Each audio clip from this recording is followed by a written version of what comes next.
Can I have the Board of Ed to the podium, please?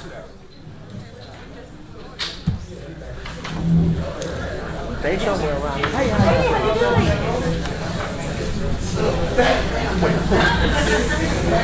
I'm speaking on it, but you can't see it. Do you want to do it through my presentation? Either is appropriate. Mr. McBride, looking snazzy. Oh, it's awesome.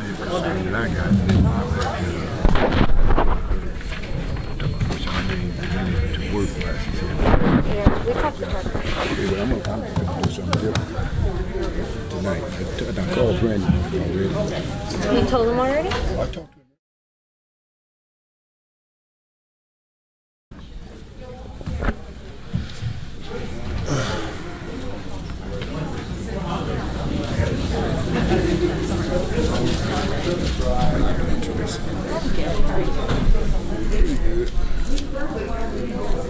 Mr. Alajakis? What's that?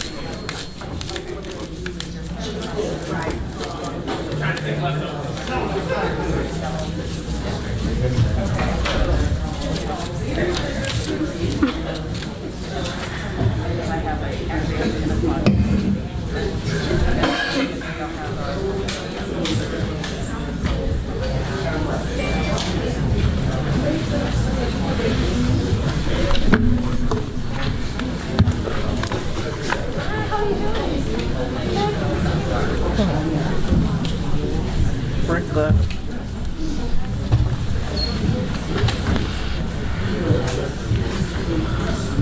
All right. The board previously met in closed session under exception C1, C2, C10, and C11. I'd like a motion to go. I need a roll call, please. I'm sorry. I'd like to call to order the April 12, 2022 Waukegan Public School Board of Education. If I can have a roll call, please. Mr. Riddle? Ms. Callahan-Wozniak? Here.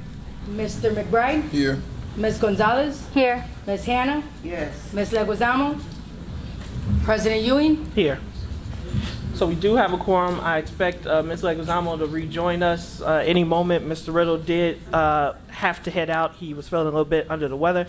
So we are going to continue. If I could have a motion to go back into open session. So moved. Motion by Ms. Wozniak, Second. second by Ms. Hannah. All in favor signify with aye. Aye. Any opposed, nay. We are back in open session. I see our JROTC here, so I am assuming that they are going to lead us in the Pledge of Allegiance. So I'll turn it over to our JROTC department at this time.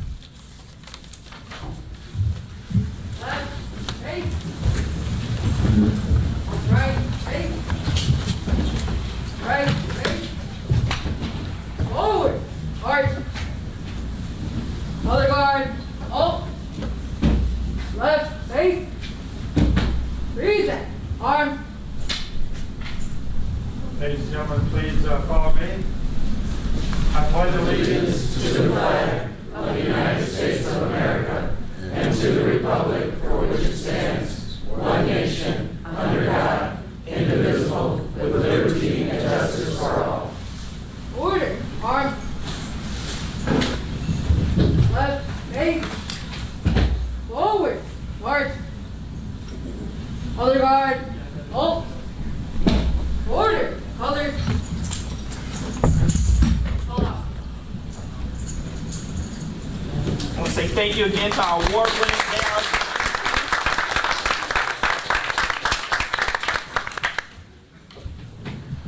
JROTC is a rich legacy here in Waukegan. Is one of the oldest and most distinguished JROTC programs in the nation. So thank you for coming out to our meeting. We are now at our special recognition and presentations. First up, 6A, we have a spotlight on 60, John Lewis Middle School.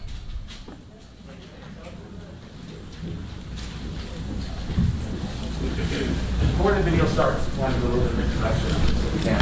Yes, go for it, Ms. Alajakis. Good evening, everyone. So Spotlight on 60 is something that's going to be new for our board meetings. It's a new initiative that we're doing that's in concert with our schools and our principals, along with our media team. Each week, we all know there's a lot of exciting things going on in the district, And because of COVID, it was difficult to really highlight a lot of those items during board meetings. But now each board meeting, we want to start highlighting some exciting things happening in our district. We want to thank the John Lewis team for volunteering to be first to go. Woo! And so we have a really exciting video to show. And we hope you guys can, you'll enjoy it. Afterward, I know their team's going to speak a little bit about this initiative, and then look forward to this every 2 weeks. So I'm going to hand it over to them. So go ahead and do the video first, Mr. White.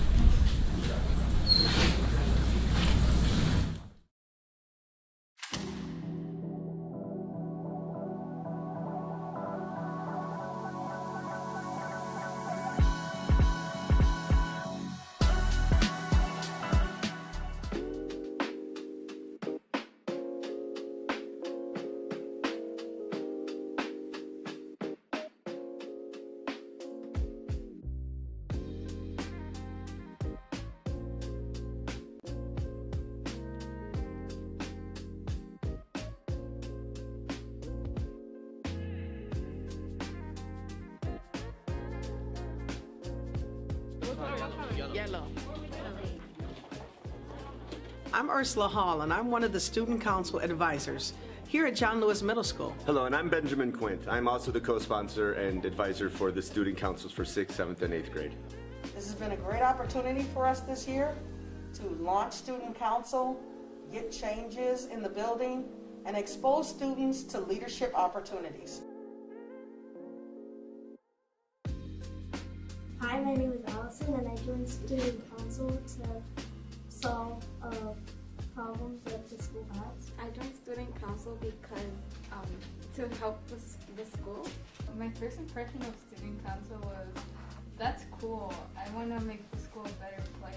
I felt like as a student I had a responsibility to help the school and try to better it for other people too, and for younger students who are coming into it. I think it's going to help school because the whole concept of Student Council is to help the school. We hold meetings where we talk about problems in our school.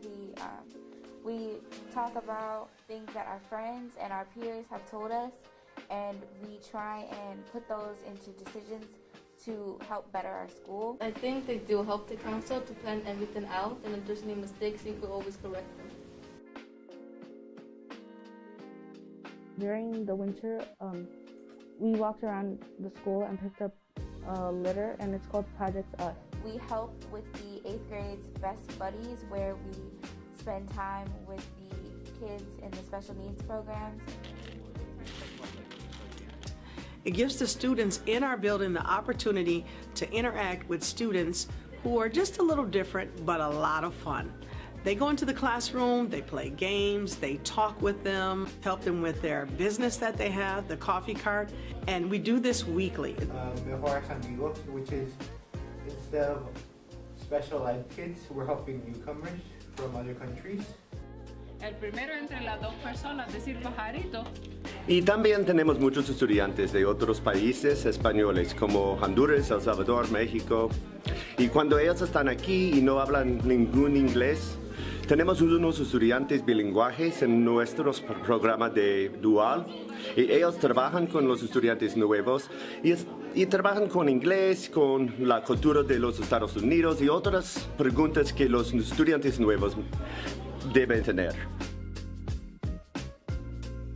One of my favorite things to do in Student Council is attend one of the projects that we're currently doing, which is Best Buddies. I like seeing the smiles on all their faces. I'm most excited about the achievements we will make in the future. When you actually take the time to work on those problems and solve them, it can be really fun, and you have a good experience with your friends along the way. Yes, I would definitely join Student Council again. Because it's fun knowing that I'm making the school a better place. It's been an amazing opportunity for us as well. Seeing these students come up with great ideas like their Project Us, their Best Buddies, and their Mejores Amigos. It was their way to reach out to other students in order to make everybody here at John Lewis a Jaguar.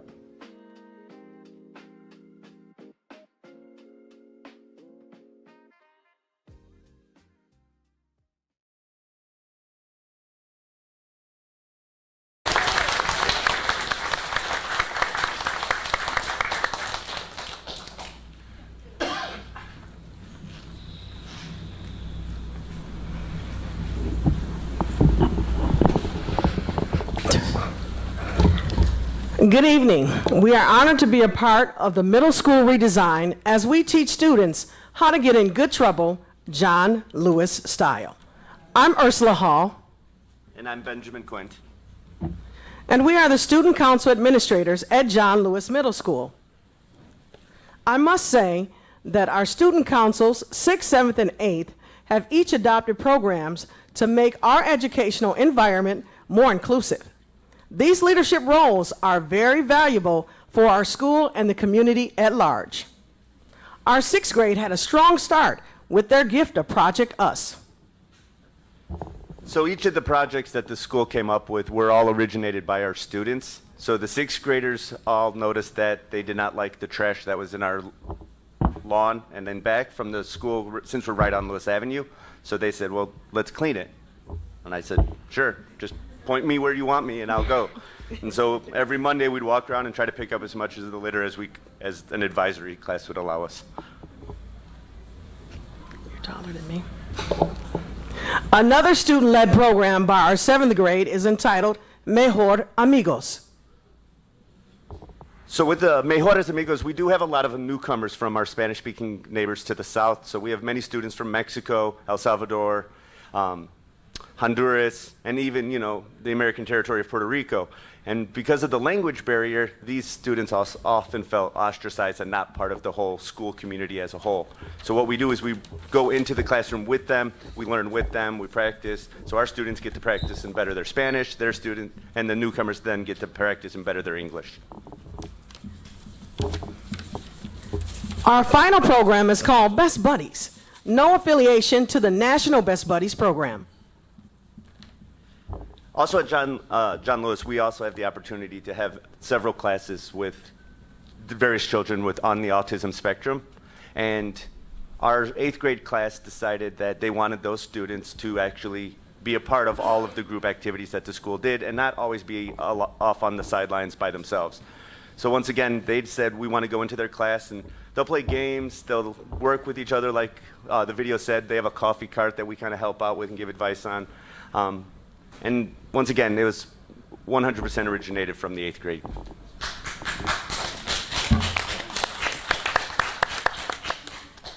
It has been exciting to watch the redesign of council members grow, mature, and be of service.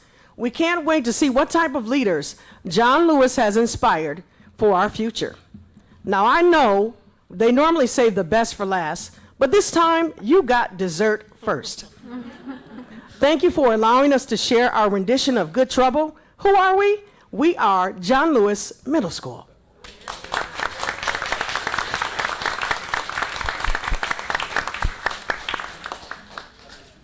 One of our students is here with us, and if he could just say a couple words about how student council and his work with Best Buddies has kind of affected his school year this year, maybe? Okay, Javier? This is Javier. He needs cheering, so get him going.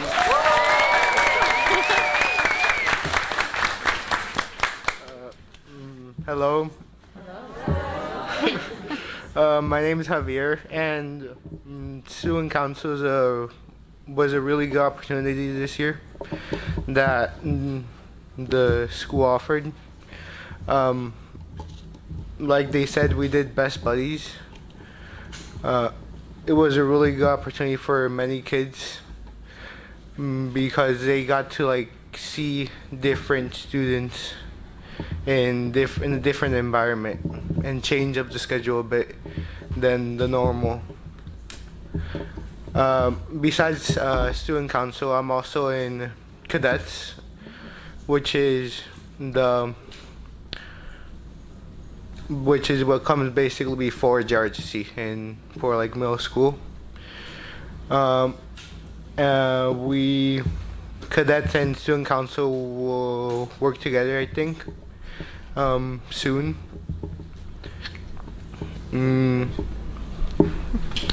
I believe we're gonna have a convention coming up where the cadets are gonna be helping out, and student council is gonna be presenting projects they've done. So.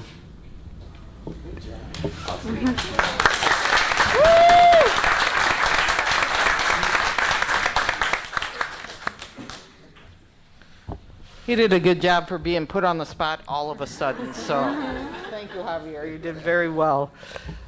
This is part of our middle school redesign and kind of John Lewis Middle School trying to build, we call it building leadership. And it's we're trying to build leadership so all of our students at John Lewis have a chance to participate in a leadership opportunity. You met Mr. Quinn and Ms. Hall, student council advisors. John Lewis is lucky enough to have a greenhouse, and Mr. Green's part of our leadership team. That's a nice name for the greenhouse guy, right, Mr. Green? And they've been doing some great stuff too, planting, farming, making natural tie-dye. They did a whole bunch of other stuff, and they also do an education piece for the whole school on our fruit and vegetable program. We have a cadet corps at John Lewis, so kids getting practice in leadership. Javier is in the cadet corps. All of our sixth graders take a class called Future Leaders, and Mr. Scott, the cadet corps commander, leads them in kind of small community service projects because they are sixth graders. One class did an anti-bullying campaign, another class did a We Want to Dance campaign, you know, just little things like that. Eighth grade leadership, all of our elective classes, we're kind of using our elective classes or encore classes to do this leadership. And so the STEM class wants to clean up the beach. They're actually a part of Waukegan's Beach Week, Beach Cleanup Week next week. So they're going down to the beach to clean up.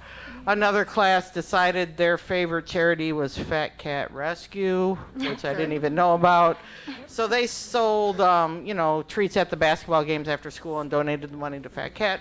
But the most important thing is the kids have this voice, and they're building their voice and for leadership and community work all throughout the school. We need something for those seventh graders. That's our next year. So I'm thinking maybe PE. Don't tell them yet. Don't tell the PE teachers yet, but hopefully they can lead so that it's a lot of hands-on stuff going on in the school. We thank you all for listening. This is just a bunch of the things we've done this year in our leadership program, and thank you for inviting us to be the very first Spotlight on 60. We appreciate it.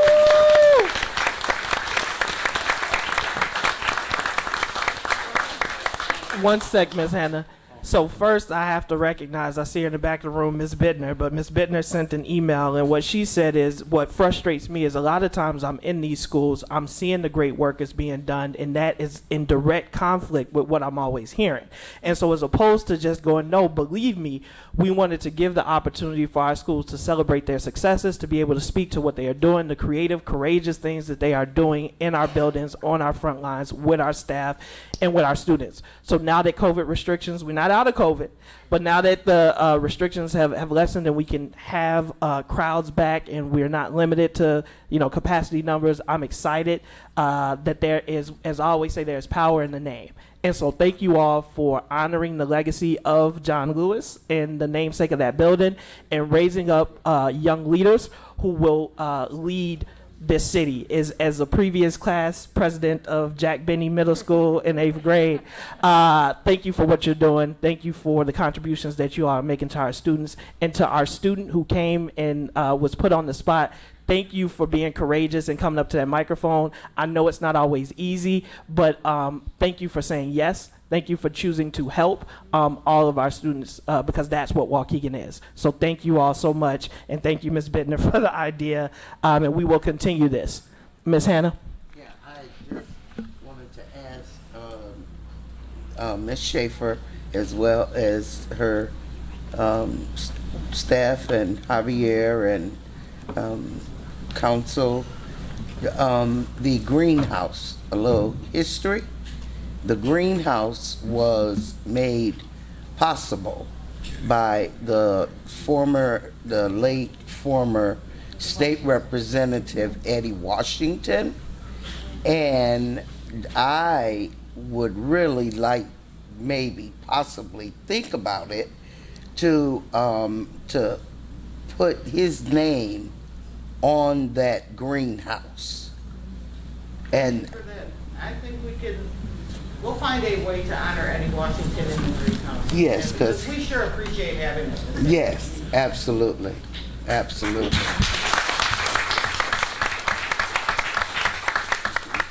Thank you.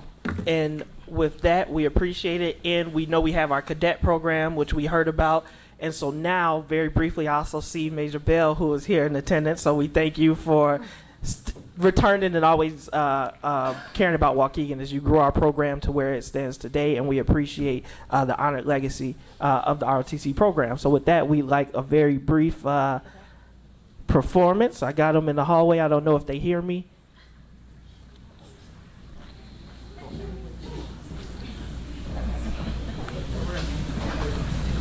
And then we have a music presentation, and then we got a couple reports. So we're going to move through it.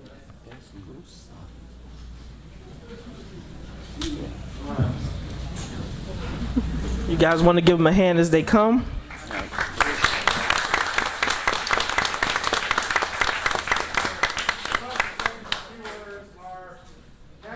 Drill team right now is down in Florida competing with all the other teams across the nation. It is a very competitive competition. And this gentleman right here is representing that team. So please give him another round.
Let's go, Bulldog. Whoop.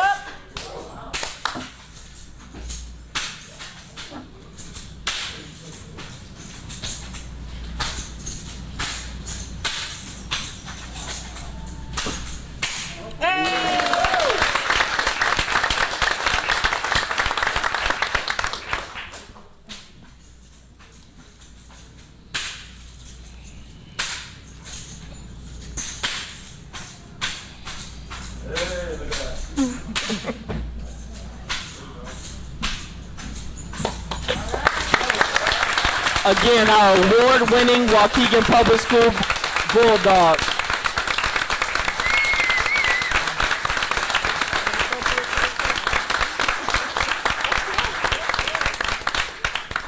So now you see why they are our award-winning JROTC Bulldogs. We continue to be impressed with the leaders that come up out of the program.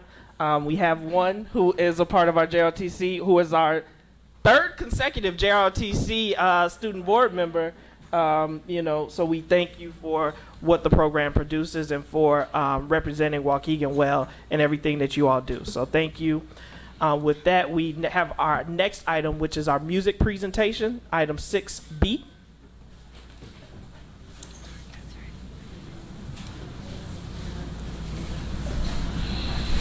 Oh.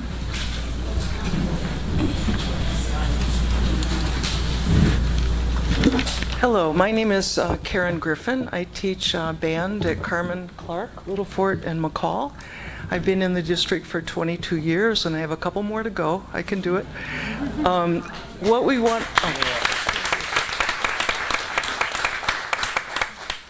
You know, before I came to Waukegan, I had done so many cuckoo things. I worked in a factory and saved money to go to London and studied in London. My dad gave me $10. I paid for all of it. I went to a private college. I paid for all of it. I went to Northwestern. I paid for all of it. I was runner-up for an orchestra in Mexico City and runner-up for an orchestra in London, Ontario. I'm a trumpet player. I won a job yo toca primero trompeta en la Orquesta Sinfónica Municipal de Caracas por 2 años. So I played first trumpet in Venezuela in Caracas for 2 years. I taught for the El Sistema program, which is like the Ravinia program in this country. And I taught the top 10 students in the whole country. In my horrific Spanish, I might add. I studied Spanish for 3 months, and the Americans in the orchestra fired the teacher. And 2 weeks later, I was hired to teach 10 hours a week in Spanish. Wow. So I can do that. 22 years ago, I discovered, and I did all my doctoral work. I have 72 doctoral hours. You need 60 to get a doctorate. I had a full assistantship at Indiana University and taught brass methods for music majors. So I did all this stuff. Then I was getting a divorce, and it was like, what am I going to do? I had my New York State permanent certification. There was no requirements after you got it. That was it. No one would hire me because I cost too much. Mm-hmm. I had 5 years of college teaching and 72 doctoral hours. And I've said to my students, and I'll say to all the principals, and I've said to everybody that I talk to, I am grateful. I'm going to cry, but I'm grateful every day that Waukegan hired me to teach band. I love what I do. I love my students. I feel like I can make a difference in their lives. I had a student last month tell me I'm the only teacher that treats him like a person. I almost cried. I mean, it was just touching. I had a girl that was in the gifted program at Little Fort. It's going into 6th grade. And she did all her Zoom lessons last year. She was phenomenal. So I offered her free trumpet lessons till she graduates from high school. She ended up moving to Gurnee. So I still give her free lessons every Saturday morning. So gratitude is so important to me. There's so much to be grateful for. You know, since I've been in Waukegan, there was the divorce. My son was kicked out of public school, later diagnosed with Asperger's, high-functioning autism. Ended up going to college on a full scholarship for aerospace engineering. So I've had breast cancer twice since I started. I mean, there's so much to be grateful for, and you know, I keep teaching. I could have retired quite some time ago, but I love what I do, and if I can help these kids and make a difference. So because gratitude, I'm going to cry, because gratitude is so important for me, I wanted my students at Carmen Clark, Little Fort, and McCall to show their gratitude to the board by writing thank you cards to each of you. I bought paper and pens and markers and pencils, and I got the names off of the website, so I apologize if I've got some of them wrong. But we all would like to thank you so much for letting them play for free this year. The enrollment is, I have more first-year kids than I've ever had in 22 years, and I usually have quite good enrollment. It's been phenomenal. So the only thing I would suggest, if you ever decide to do it again, do charge a small fee so everybody has a little skin in the game. I think that makes a difference. I wanted to share with you an article that was by Dr. Nina Kraus. You all know of Bravo Waukegan. I was vice president for 10 years and helped start Bravo Waukegan. This Nina Kraus has spoken at a get-together that Bravo had about how music, playing an instrument, changes the pathways in their brains. And what it does is help them. If they play for 2 years or more, they do better academically. My old boss here in the district, Sheila Crotty, did her graduate research paper on the high school class in Waukegan. The top kids in the class were all music involved one way or another, whether it was choir, band, or orchestra. It was like overwhelming. The other thing that she talks about, and I mentioned it once to Mrs. Plasencia, because I kind of intuitively knew this. I work with so many kids who speak Spanish, and I say to them, you go home and you switch to Spanish for dinner, right? And you speak Spanish all night. You dream in English and Spanish. I used to do that in Venezuela. I would dream in English and my horrific Spanish. And then you go to breakfast is in Spanish, and then you're in school all day long. Think how smart you have to be able to shift languages like that and think and be accurate in both. So this is just an interesting article that says instrumental music makes such a huge difference.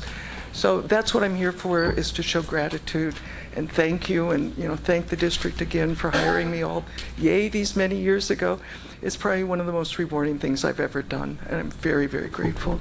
So I have thank you cards by the kids, and boy, oh boy, some are artists, some are not.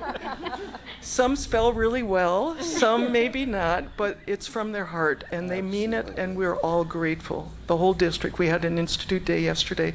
Every single elementary band and orchestra teacher said the same thing, how this has been wonderful, because after last year with COVID, we had no beginners.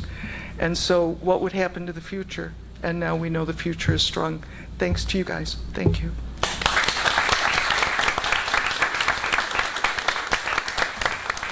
Thank you. I want to first thank you for 22 years. We have many teachers in our districts who have been with us through thick and thin for just as long, and I want to take a minute to recognize and say thank you for your years of service, and to all of those who continue to serve the students of Waukegan.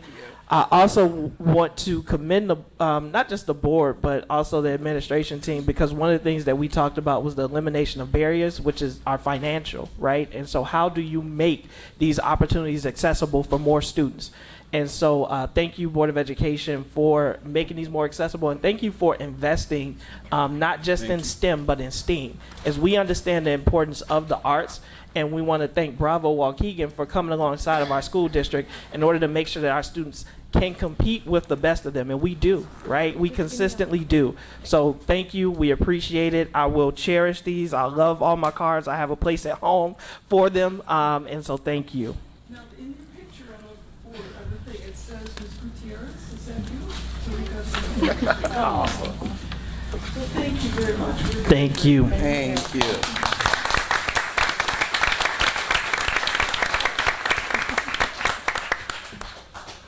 All right, so we have what I'm going to hope is a brief president's report.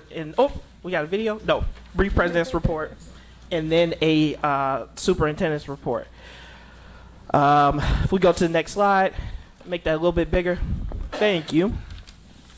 Our mission is educating students for the world of tomorrow. It's our top priority. Through mobilization of the entire community, we will challenge, teach, and inspire our students. We will provide the resources to serve each of our students, expecting excellence from all involved.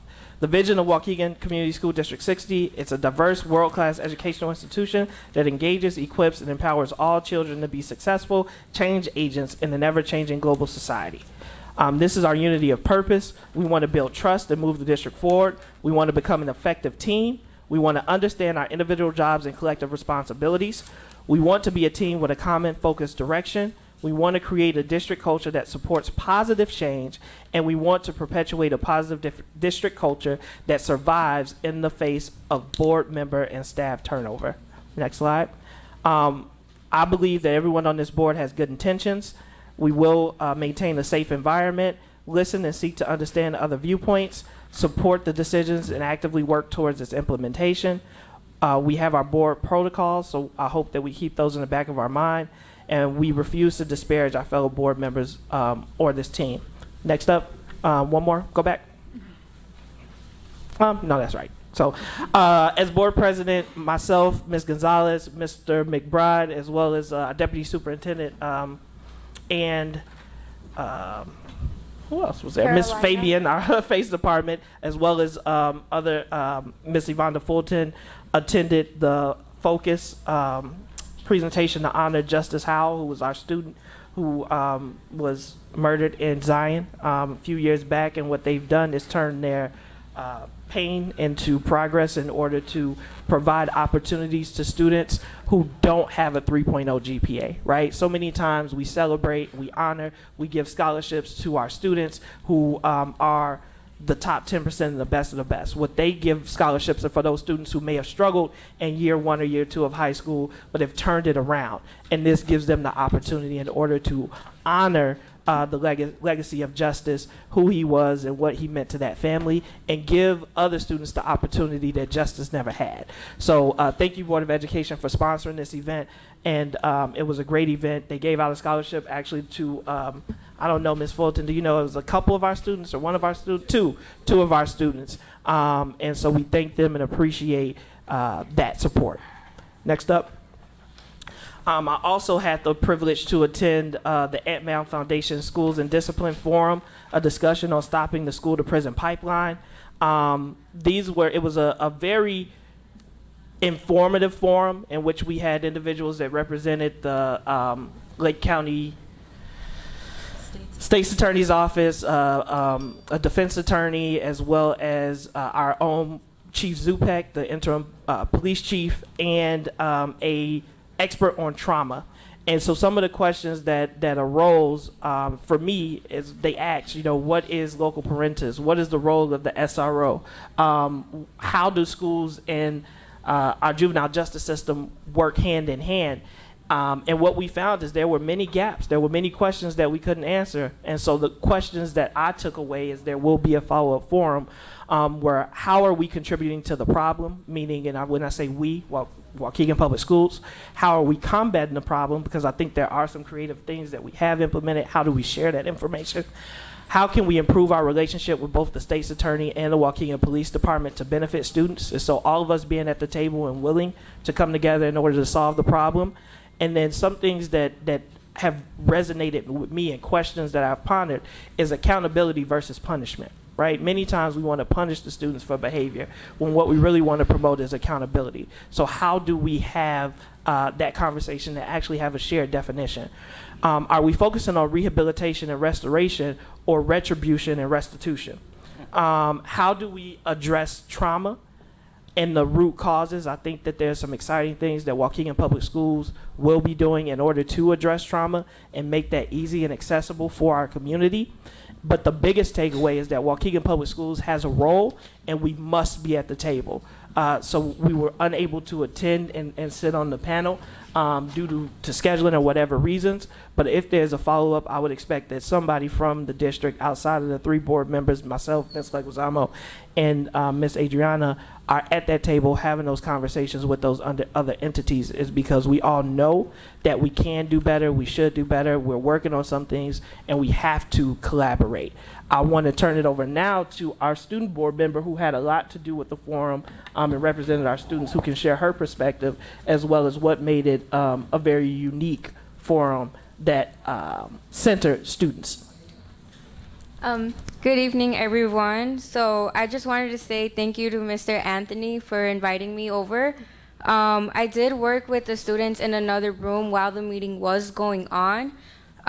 We did discuss good points as to like the SROs and law enforcement. They came to a conclusion to say that law enforcement does not take into consideration the trauma they've caused after interrogation. So an idea we had was making sure that all the students are informed at the beginning of school years about their rights, to what they can or not say when they encounter any law enforcement or an SRO. And they also agreed with saying that the responsibility is always pushed to someone else after they've caused the interrogation trauma.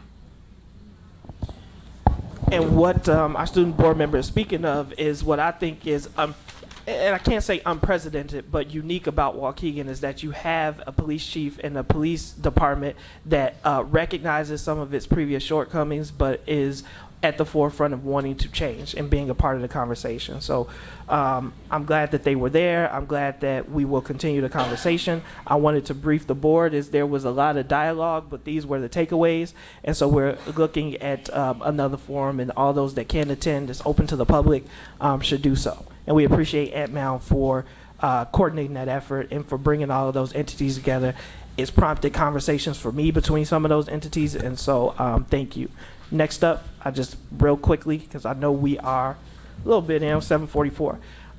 Important dates and announcements. 4/19, we have our Student Achievement Board of Education. It will be a heavy agenda to make sure we have supplies ordered for day 1 and a lot of things in place for the start of next school year. 4/20, I thought we were going to have a workshop to start our new updated district strategic plan.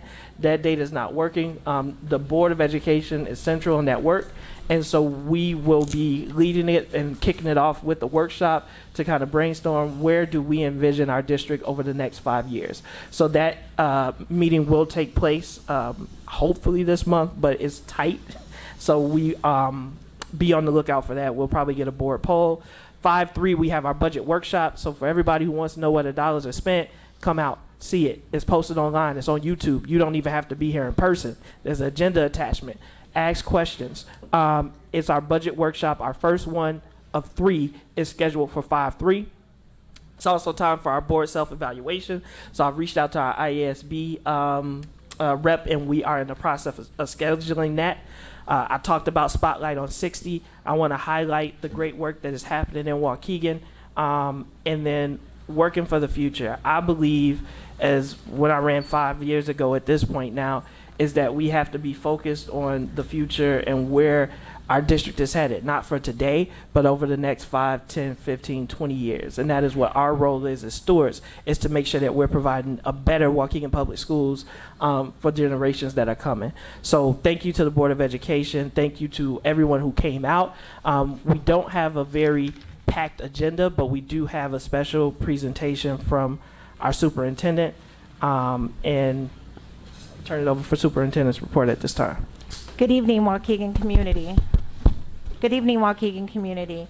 At this time, I'd like to welcome some very special guests, some trailblazers, women in leadership, women that support Waukegan and have done many great things for District 60. So at this time, I'd like to introduce Miss State Representative Rita Mayfield, who's also went to Waukegan.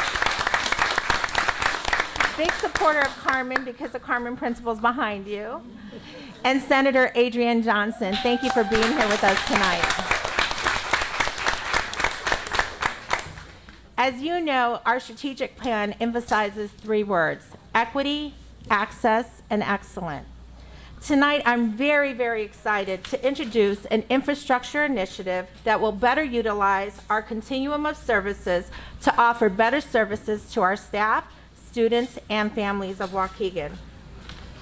Our transition to support student access is a much-needed plan that will create additional student programming, emphasize customer service for our families, provide much-needed resources to our community, reiterate our commitment to providing professional development to our staff, and much more. Under this plan, we are going to see amazing enhancements in our district, and I am so excited to share this with you tonight.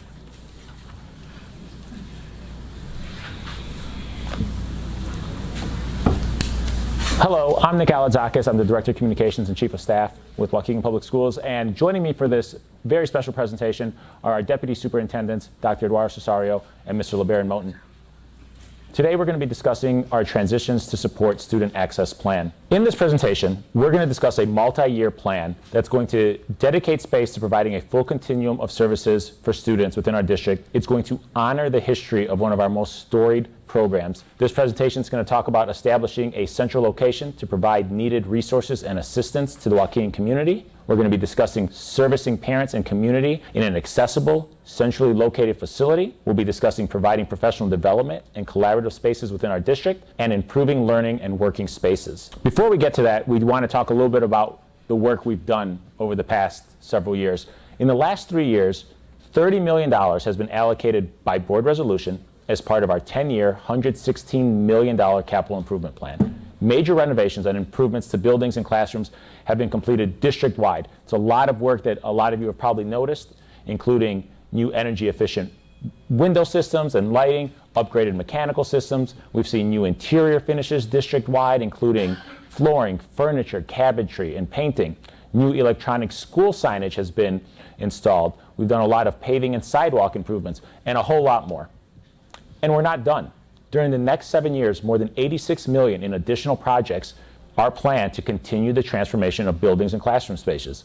Our Capital Improvement Committee continues to evaluate identified capital improvement needs and priorities of the district so that planning can continue to occur to improve district facilities. Over the next several slides, we're going to be discussing a few potential transitions. They're going to include moving public-facing district departments to the Waukegan Education Service Center at 214 Washington Street, the creation of a community wraparound center at 214 Washington Street, the creation of a behavior, emotional, and social teaching or BEST center at the Lincoln Center, the relocation of the Alternative Optional Education Center, better known as AOEC, to the Lincoln Center, Welcome Center space transformation to the Waukegan Professional Learning Center, and the establishment of the JROTC Academy. So as part of our proposed transition plan, we're going to start with the Educational Services Center. At the Educational Services Center, public-facing departments will be housed at this location. The anticipated move-in date would be July of 2023, with an emphasis on departments that meet with families and staff regularly. That would include the current Welcome Center staff and the supportive services they provide, Family and Community Engagement Department, as well as the Outreach Department, Child Nutrition and Transportation, Payroll for staffing needs, Human Resources, as well as Board of Education meetings and other Board of Education functions. With these initial moves, it's the goal of the district to provide a one-stop shop approach for parents and community or staff members who regularly need these services. These departments would primarily move into the building's first floor, both of which will be occupied by the front entrance as well as the main lobby of the building. The new Educational Services Center and expansion would be parent and visitor friendly. This location will be centralized in the city of Waukegan, will provide increased space to service families as well as staff members, will provide more offices and areas where confidential information can be shared and discussed securely, will provide dedicated parking for any visitors and parents who need to access the facility, as well as a kids-friendly area which will allow for supervision of children while parents need to conduct district business. Several district leaders from multiple departments met with representatives from one of the district's architects of record to determine how to best utilize the space at the Waukegan Educational Services Center. A lot of these discussions focus on the vision for the district workspace and services, project design process, and overall goals to support the district needs, as well as a general construction timeline for work to be completed prior to occupancy.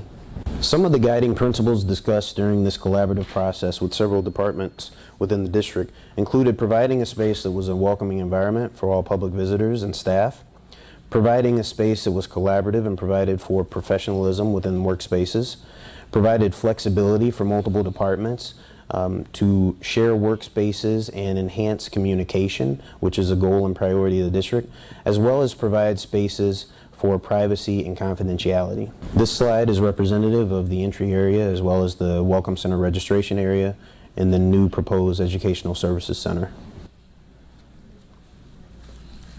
Some general layout examples for the Education Services Center on the first floor will be a lobby area as well as reception. The Welcome Center departments and workstations, which will be parent-facing, the Family and Community Engagement Department, the Outreach Department, the Transportation and Child Nutrition Department, as well as Human Resources and Payroll. And you can see a breakdown of the spaces that will be allocated for those various departments. As well, all departments will have designated storage areas so that they can have their files and records as close to them as possible.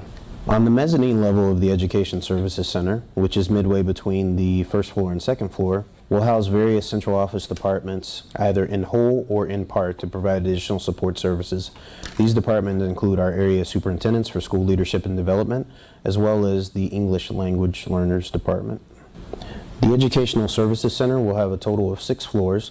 On floors 2 through 6, in order to maximize space, we'll have common areas, meeting rooms, and additional departments and offices for support. Some of these departments include assessment and data, communications, crisis intervention and safety, equity, innovation, and accountability, the EPIC pre-K program, health services, the legal department, MTSS, operational supports and programs, as well as the superintendent's office, and finally teaching and learning. The proposed timeline for the Educational Services Center includes a design completion timeframe of May to June of 2022.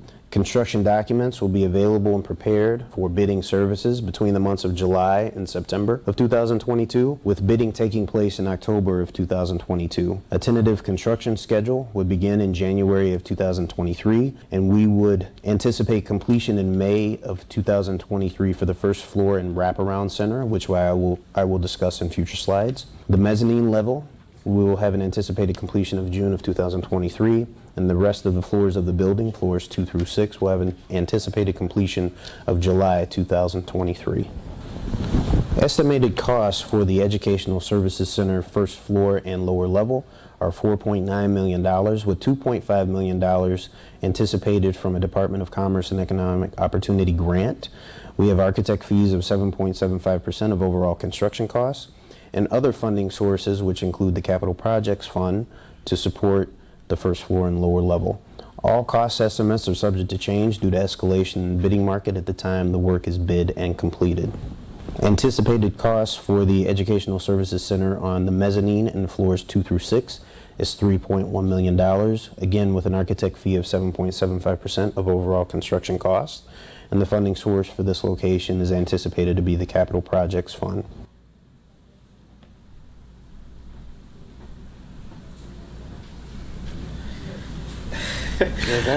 So there was a presentation. We wanted to, for consistency, have it presented by video at my request because it could be shared on social media and the entire community could be privy to the same information. But as we're seeing with technology, sometimes it does not work out. And as they say with the kids, we do it live. So Mr. Moulton and Mr. Alajakis will continue with the rest of the presentation. But this uploaded version will be available online and to the public, within the day. So thank you, Deputy Moulton, and thank you, Mr. Alajakis and Dr. Naut.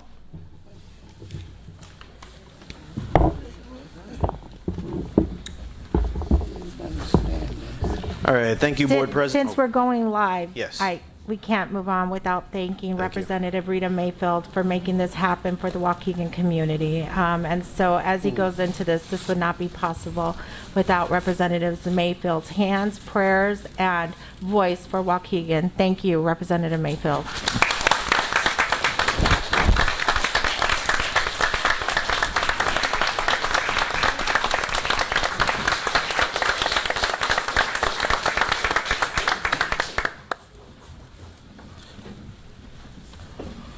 All right, thank you, Superintendent. Good evening, staff, community members. Thank you for being here and bearing with us.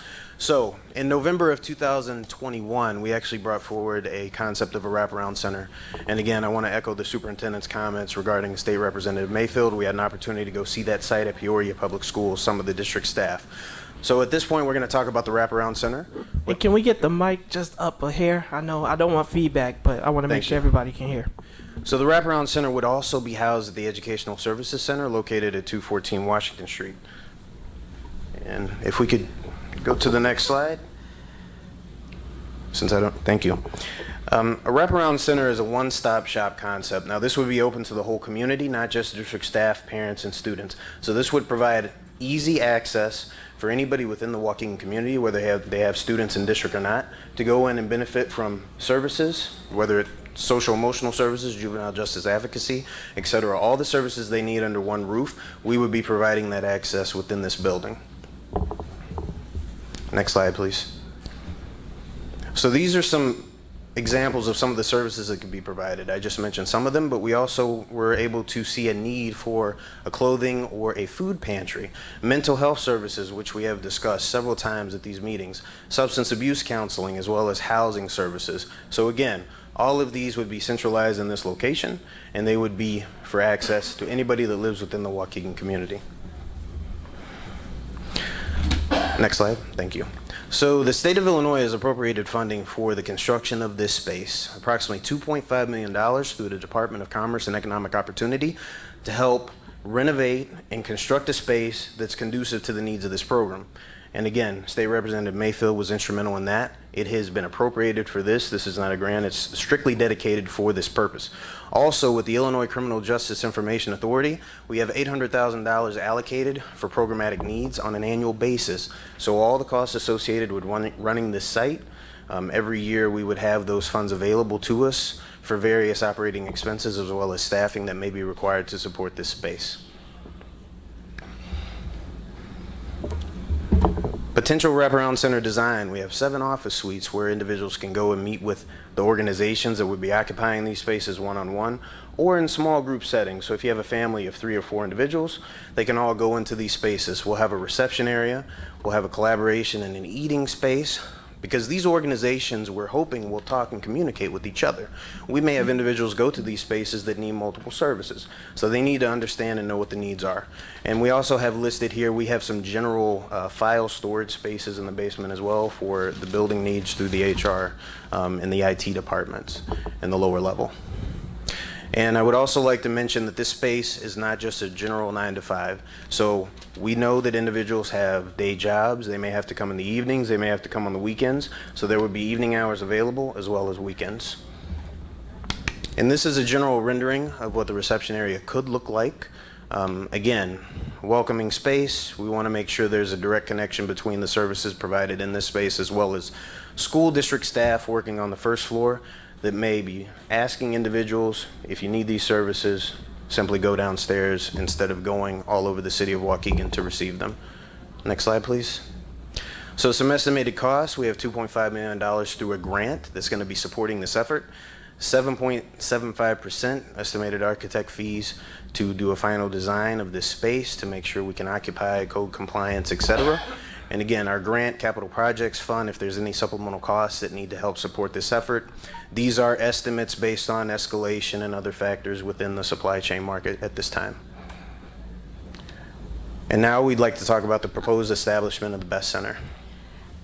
So now we're going to hear about our BEST Center that will be located here at Lincoln Center. And I have to give a shout out to Ms. Johnson in the back, who has continually pushed our thinking about bringing our alternative therapeutic students back into our district.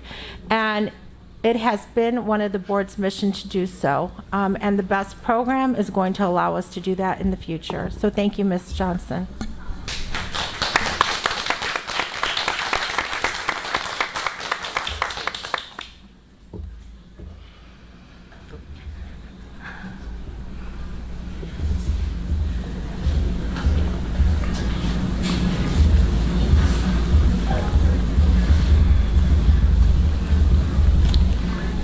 IEPs and behavior intervention plans, otherwise known as BIPs.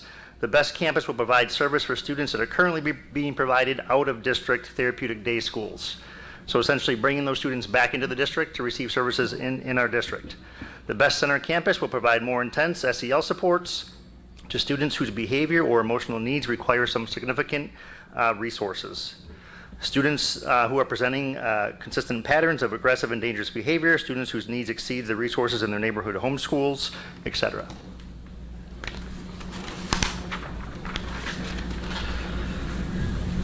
The BEST program development will require the need of some dedicated space in order to provide WPS 60 with a full continuum of services and programmatic offerings. We're projecting to serve roughly 50 students in the program. 6 to 8 classrooms will be needed for the program. Therapy rooms, including offices for social workers, psychologists, and counselors. Administrative offices, staff rooms, health office, conference rooms, a library media center, and storage, as well as a gym and cafeteria and stage area as well. Next slide. Again, the benefits of this program would be that students would be staying in the district. We would not have to outsource students to outside organizations for placement anymore. There would be a full continuum of services for DL students in our district. Core instruction in WPS 60 would be consistent for all students, including students in the BEST program.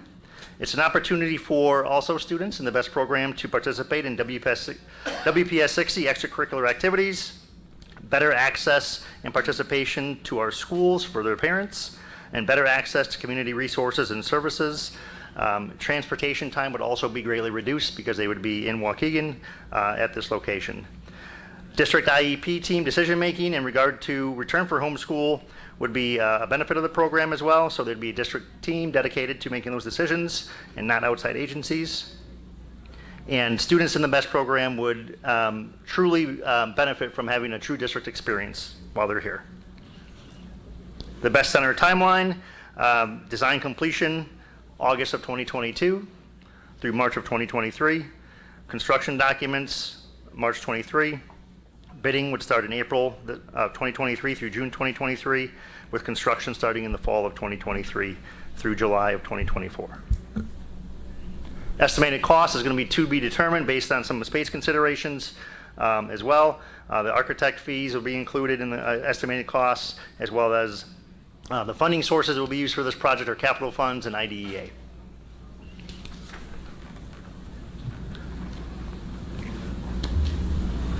In terms of staffing, estimated cost is $1.5 million, and that's due to the 26 staff members that would be needed to run the Best Center here at the Lincoln Center.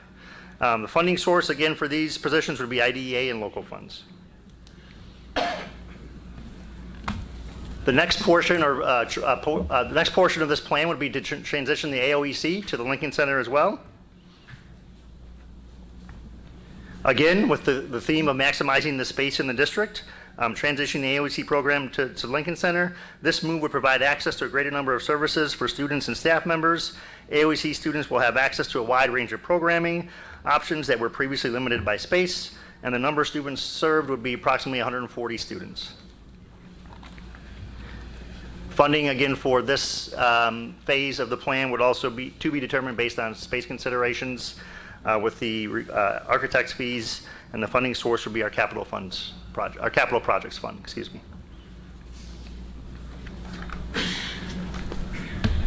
Now we're going to go into the Waukegan Professional Learning Center. As a district, we need space for development, and so usually when we have institute days or we're doing professional development, we need to rent facilities outside of our district to do so. And so this will be a teacher professional learning center where we can host our own PD in-house, and it could be utilized for all of our needs. And as I see, as many administrators out there know that there's definitely a need, and this will have an impact on how we do the work, and it will support the work of our teachers in the classroom.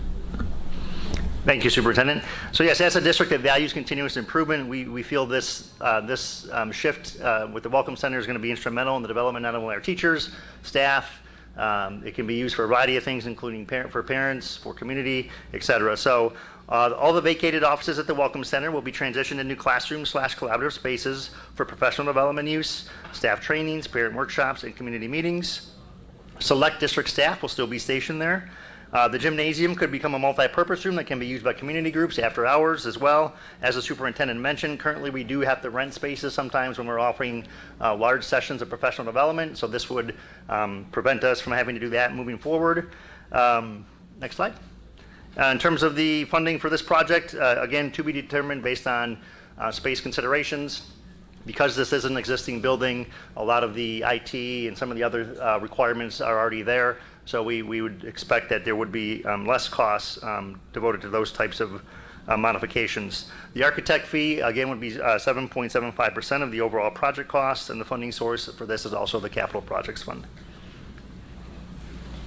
As we start to define our high school, there will be specific pathways that our students are able to choose from. And one of those pathways we are going to highlight tonight is the JROTC Academy.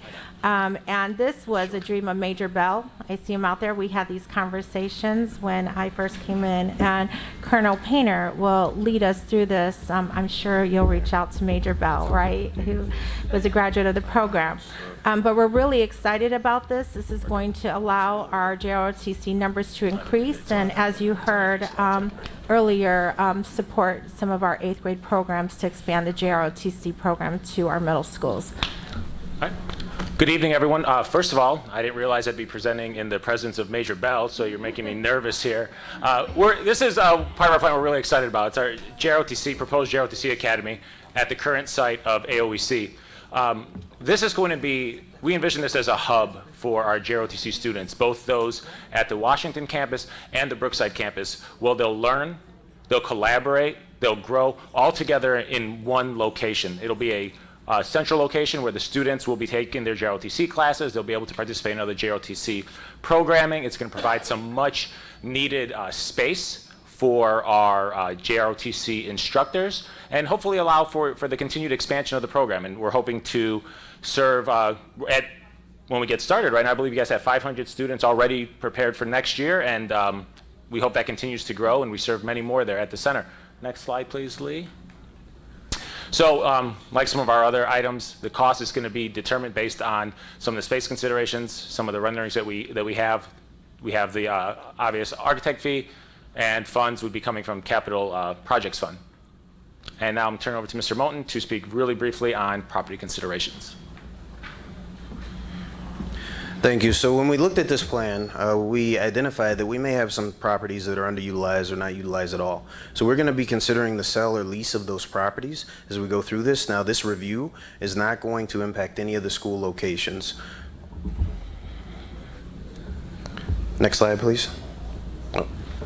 Mr. Alazakis is going to close us out with summary and next steps. Thanks, Mr. Moten. So we know we just presented a lot of information, kind of a lot to take in, so we want to just go over some of the benefits we discussed. Like we said, the Waukegan Educational Service Center, we're excited that we're going to be creating a one-stop approach for families and staff, and it's going to be the most public-facing departments, easily accessible to our families, to make sure that we are servicing our families and our staff in one location.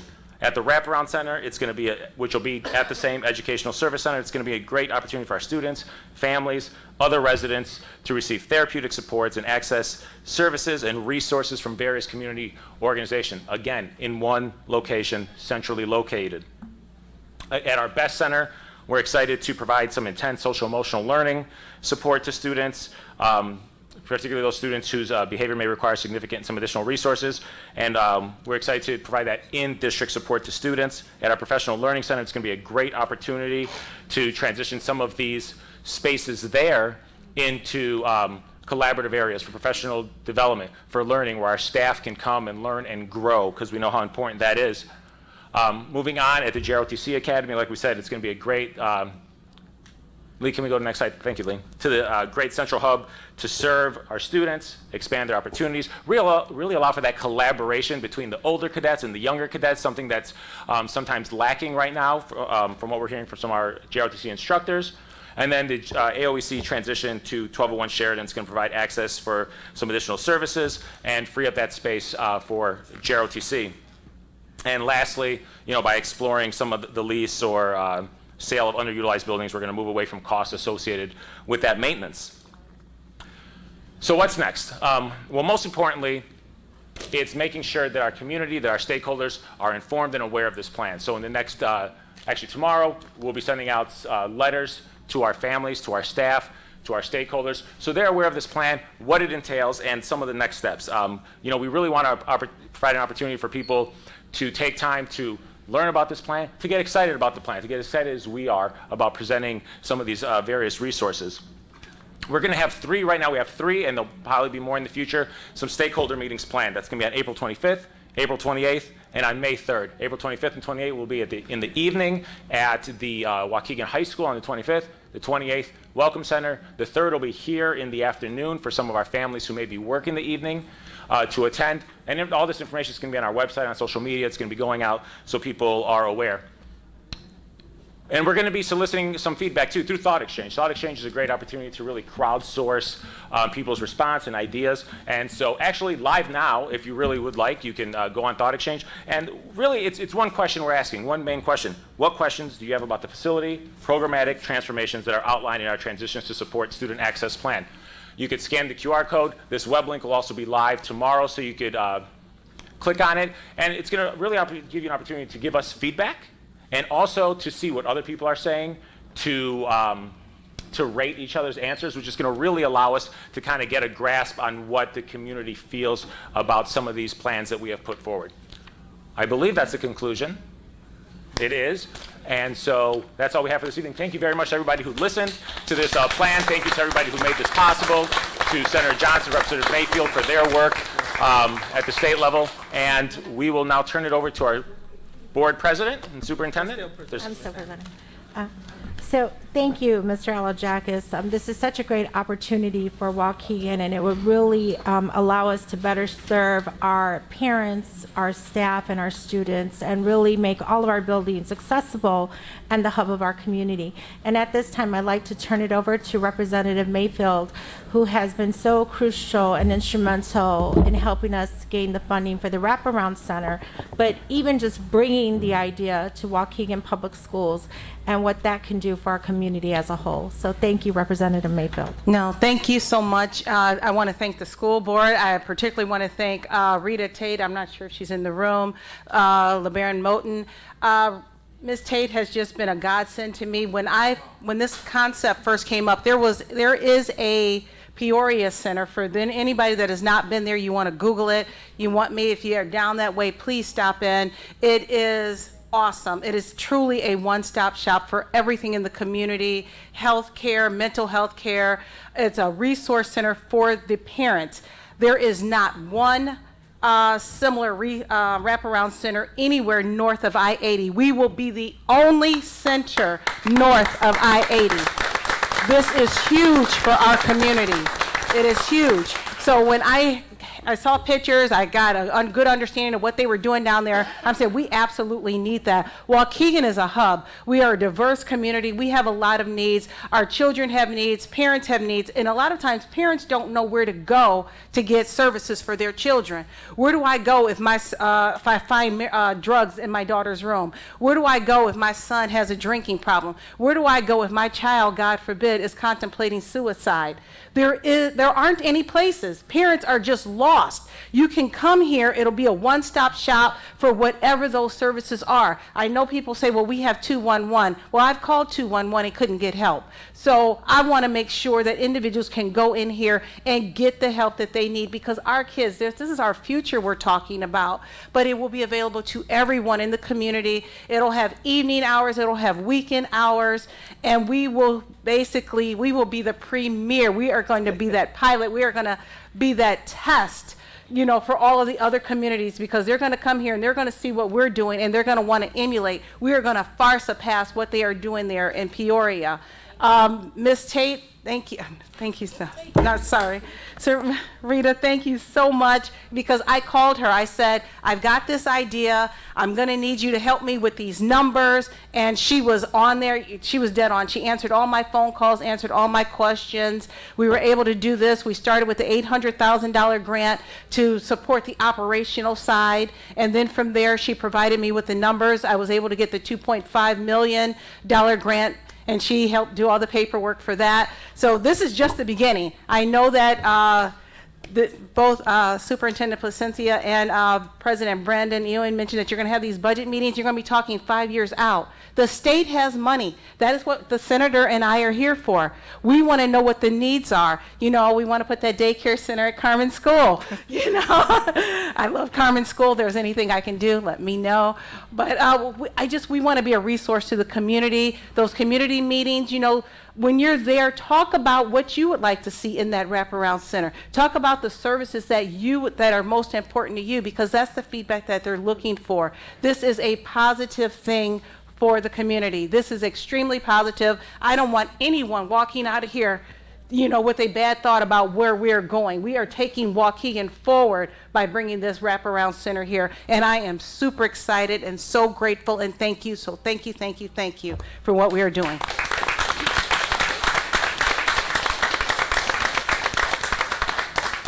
Senator Johnson. Yes. Thank you, Representative Mayfield, and President, Superintendent, trustees, and members of the community. I'm so glad to be here. And what Representative Mayfield was able to share with you with the Wraparound Center and your great vision that you put on display here tonight, the reason why we're able to do that with the funding is because for the 4th consecutive year, we've had a balanced and responsible budget. And as Representative Mayfield said, we have money and we are here to be a resource. And you talk to anyone in the community, and we have done exactly that. When we know what the needs are, we are here to help you, and we're here to support you. And No, I'm sorry. Oh. I was pointing at and we have more surprises too, right? We have additional funding that will is earmarked for Waukegan Public School District. When we get that exact number, I think it'll be a little over nearly $2 million too, but we'll be able to communicate that to all of you. But I want to say that I'm really so pleased to hear how you are recognizing your schools, the great work you're doing with the Spotlight on 60. Thank you so much for sharing that. And Javier, thank you for being so brave and courageous and coming up here and sharing your experience. Thank you, Senator Johnson. I must also state before you leave the podium, we need to thank Senator Johnson, because during the pandemic, she helped Waukegan passed some crucial legislation that states that our enrollment would maintain the same numbers prior to the pandemic, which saved us millions of dollars. And that would have not been possible, Senator Johnson, without your advocacy. Thank you. You're welcome. And then we're going to have town hall meetings. Representative Mayfield and I, we're going to be unpacking that. Really, it was a truncated session and it was quite busy, but we will unpack a lot of what we were able to accomplish. But one of the things, bills that I'd like to share, you highlighted Dawn Johnson, Ms. Johnson, and I spoke to her some time ago and she came to me with a problem, and so we worked on a solution. And I'm so proud to say that Senate Bill 3845 that passed and is on its way to the governor's desk, and that will require the Gender Equity Committee to submit recommendations to the Illinois State Board of Education on how school districts can better support historically disadvantaged male students, particularly Black male students and male students of color. And so they will ensure educational equity. So for that, I want to thank Ms. Dawn Johnson and the 27 concerned parents who wrote me petitions and just were very vocal about this. So there's a lot that we're doing, because what I hear here is there's a theme. And started off with the kids from the John Lewis School. And you asked them, what are they most excited about? And what are they getting out of serving on the student council? And the overarching themes were to solve problems and to improve their school. And the way you do that is when you speak up and you reach out and let us know what the problems are, and we're here to help you solve them. And so with your vision and what you're doing with the Waukegan Public School District, you're ensuring that none of our children fall between the cracks or left behind. So with that, thank you for the outstanding job you're doing. Thank you for the transparency. And then just let us know how we can continue to partner with you in the future.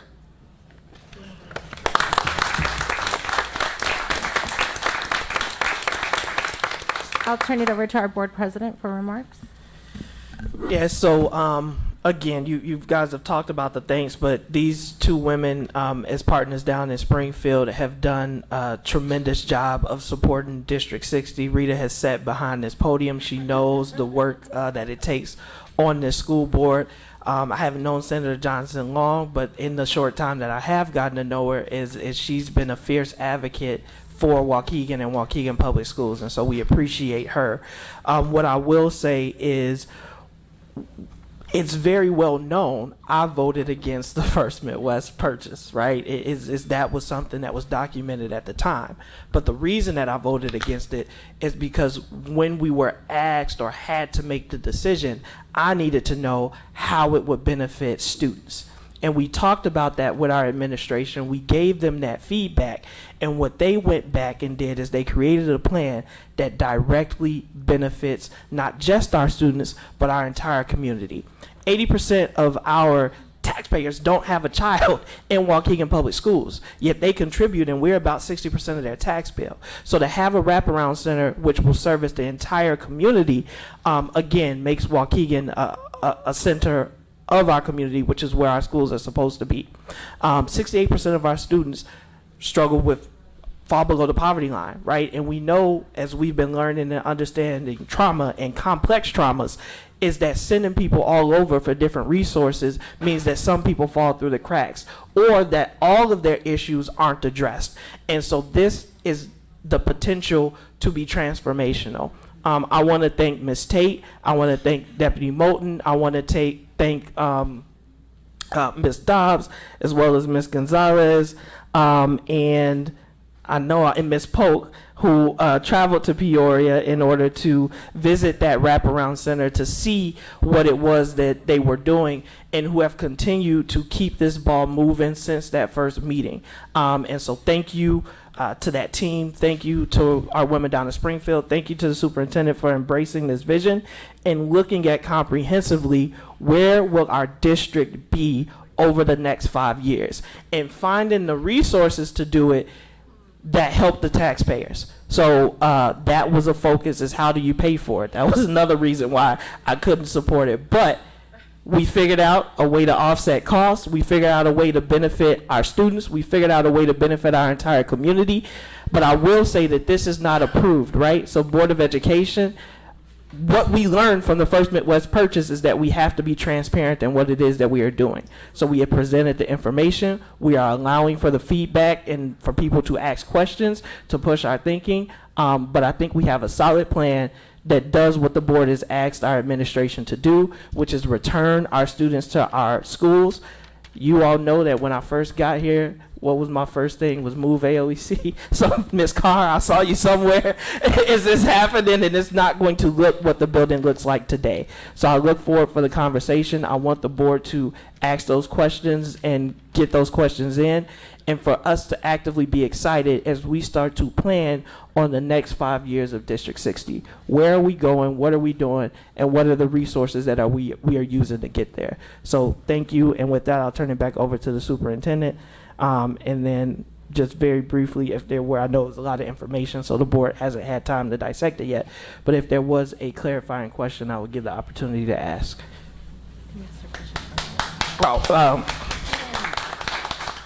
I guess I'll give opportunity right now. So clarifying questions. Ms. Leguizamo? It's not really a question, I guess more of a comment, right? And this is in regards to the wraparound services, since this is going to be open to not just Waukegan Public Schools students and families, but also the entire community and maybe even some surrounding community as well. I'd like to at least reserve some seats for our for partnerships for our parochials and privates and charter schools, definitely within our area as well. So I'd like for us to reach out for them advocately and make those partnerships so that they have a seat at the table. Appreciate that. Thank you. I have a question. Ms. Gonzalez?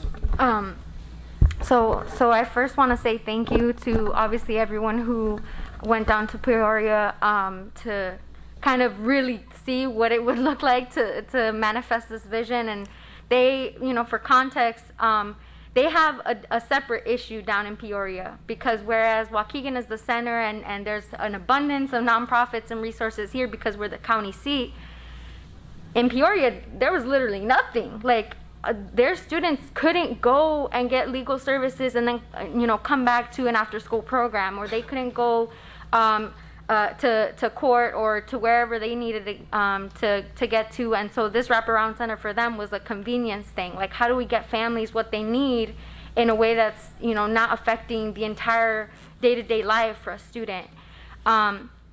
But I think here in Waukegan, our issue is that we have so many amazing resources and we don't talk to each other. And so we said that, we articulated that we're partners. Our schools, I don't care if it's just Waukegan District Schools, CLC, we're the most important thing that exists in Waukegan. And I will, I'll argue that, I'll debate that all day long, but we are the most important institution that lives and is housed here, because our students are the most important thing that we need to set up for the next generation. So that's kind of the vision of this wraparound center, that if we need to do a soft handoff because the next phase of whatever resource they need is scary, we're doing that at the wraparound center. So I appreciate Representative Mayfield and Senator Johnson. I think this is, what I hope that we take away from this. But my, and it doesn't have to be answered now, my questions around the transition are more so logistical. I was a graduate of JROTC. I know, I know a lot of our students get a lot out of that program. What is that going to look like, in between passing periods? Are they going to be housed solely at the AOEC building? Are they going to have to cross that parking lot or travel between campuses to get to those classes? What does that look like? So it doesn't have to be answered today, but that's what I'm thinking, like safety-wise, what does that look like? And then the second thing that I want, just to relate to the community is to, come to our workshops that we're hosting in the next couple months, so that you have input into how this transition goes, because it's obviously is just a conceptualization of how this is going to work, but we want your feedback, because you know, if students are going to shift between buildings, we need that kind of reinforcement and input. So those, you know, those don't have to be answered today, Mr. Moen, but that's kind of like the logistical piece that I had a question about. All right, so Superintendent? Yeah, and the last point is, I believe there was some miscommunication, and just because it is a very important initiative and it services some of our most neediest families and students, outreach is not being dismantled, and neither is McKinney-Vento. And I don't know how that miscommunication came out, but I felt it was important that people understand that that is not happening. So that's it, Board President. Thank you. Well, I can see how that got dismantled, because outreach basically is another form of what we're getting ready to take on now with this new center. And I'm sure that outreach would definitely be involved 100%, because they're kind of doing the same work now, but only from a smaller scale. But this is a larger scale, and I think this is something that's this is something that's been very needed. And as Don Johnson has always came to our board talking about this very issue that we're talking about right now, and I'm happy about it, because our director over diverse learners, I stayed on him all the time about the idea of outsourcing our kids, transportation costs, staff costs, and then too, it's a disservice to our kids when a kid got to get up every morning and ride 45 miles and then 45 miles back. I couldn't take that myself as an adult. I have a hard time my own self. So I'm saying that because I had a grandson that was going way down to Palatine every day, and he didn't make it, all because of the fact that's exhausting. Getting up 6 o'clock in the morning, getting in a cab, riding down there and coming back, and it just don't make sense. And then with having to do all of that, with having services here now where he could just come out of the house and go downtown or somewhere like within a mile, 2 mile radius, it didn't make sense to me. So I'm so happy for this service, and Bubbles, Mr. Bubbles, you and I talked about this over and over and over. We finally got it. Amen.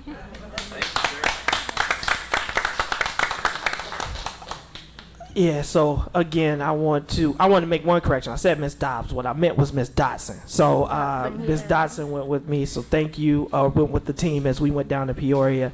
Thank you to all those that were involved. Thank you to the community. What I am going to ask, because it's already 8:30, we do have public comment, which should be lengthy. We do have, I believe, over 15 people signed up. So what we're going to do is take just a quick 5-minute recess, and then we're going to do our public comment and then go through the rest of our agenda. So, thank you. I'd like a motion to go into recess. So moved. Second. Motion by Ms. Leguizamo, second by Ms. Wozniak. All in favor signify with aye. Aye. Any opposed, nay. All right.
want to, Board of Ed, community, if you all will take your seats, I do want to continue.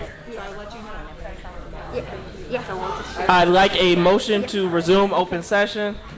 I make a motion to resume open session. Motion by Ms. Hannah. I second. Second by Ms. Gonzalez. All in favor signify by aye. Aye. Any opposed, nay. All board members, with the exception of Mr. Riddle, are present at this time. We will continue with our agenda. Next up on our agenda is the opportunity for public comment. When I call your name, please come up to the podium. You have 3 minutes. We do ask that you refrain from mentioning student and staff names in your remarks. If you need translation services will be provided to you, and you will get 6 minutes. This is the opportunity for the community to address the board. Just a reminder for those who might not come often or maybe watching online, it's not a dialogue. And I will say something, is I have absolutely no intent of ever stymieing public comment. The whole intent that we did is we wanted to present something positive. I didn't expect over 15 people to come to this board meeting tonight. So again, we had a relatively low agenda. I wanted the board to see the presentation. We started the D60 and 60, so there was a lot of information, and I thank you for all of those who stayed. But it was never my intent as the person who designed the agenda to try and stop people from speaking. So I wanted to address that very publicly. I wanted to state it very clearly, is there was no gamesmanship. We've been talking about this agenda for over 2 weeks. So thank you for all of those who stayed. I will call your name when you come to the podium. If we can get the clocks up on the screen, I appreciate that. Robert Silva is the first name on the list. And Mr. Silva, whenever you start speaking your time, we'll start. Thank you. Robert Silva, principal at Carmen Buckner Elementary. Good evening, Board President Ewing, Superintendent Placencia, and members of the Board of Education. Effective leadership, whether it be at the board, at the district level, or at the school level, creates culture where one can say, I am a valued member of a winning team doing meaningful work in an environment of trust. As leaders, we inspire trust, we create a vision, we execute strategy, and we coach potential. I am here today to speak briefly on 2 items that have helped me be able to help my teachers grow in their practice and grow as leaders.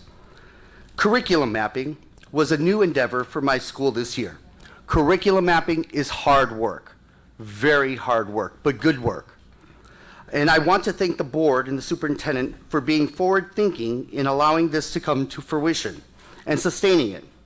Curriculum mapping and backwards design has been beneficial to my teachers because it encourages teachers to be intentional during their instructional design process. It encourages teachers to establish the purpose of doing something before implementing it into the curriculum. It allows teachers to dig deeper into the standards and plan for instruction. From this district initiative, teachers are collaborating and sharing their thinking more than ever before, and this is truly a cornerstone of what helps transform schools. So I want to say thank you on that first part. I would also like to introduce Ms. Allie Lichtenstein, 3rd through 5th diverse learner teacher, and Mr. Bryant Rice, 4th grade monolingual teacher at Carmen Buckner. Both of these amazing educators are part of the district's Future Aspiring Leaders program. I wanted to introduce you to them today because I wanted to thank the board and superintendent for supporting this as well. The greatest power for change is when we invest into the human capital of our organization. Like other future and aspiring leaders in the program, opportunities for and investment in our teachers reinforce the idea that with our teachers that they are valued members of a winning team doing meaningful work in an environment of trust. We believe in their aspirations and support them. And I'm very proud of these 2 teachers behind me, and I won't be surprised if sometime soon they're administrators in our district.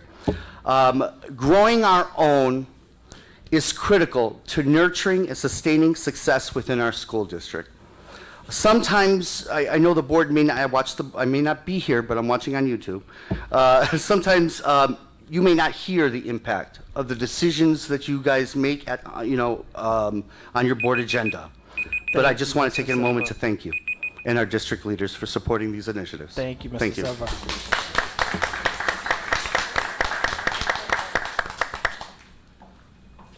Next name on the list is Dr. Ed, and I believe that's Kane. Thank you, sir. Thank you. And Dr. Kane, whenever you are ready, your time will start.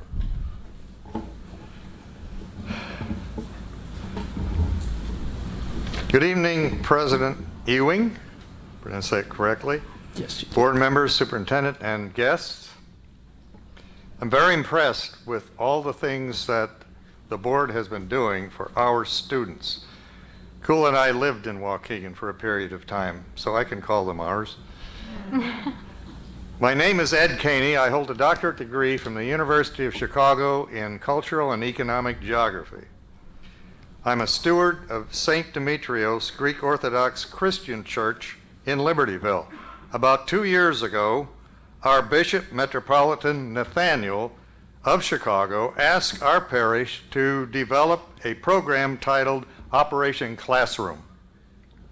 It's based on the McKinney-Vento Homeless Assistance Act, established by Congress, amended by the Every Student Succeeds Act, Public Law 114-95. This is a federal education department program with the express purpose of keeping homeless students in school. Under this act, every school district is required to designate a liaison to assist homeless students to stay in school and succeed. Jackie has been our liaison between Waukegan School District 60 and St. Demetrios Operation Classroom for 2 years. During those 2 years, St. Demetrios Philoptochos Ministry has been working closely with Jackie and found her to be the keystone person in collecting and distributing food, school supplies, clothing, and personal hygiene items to some 500 homeless students in District 60.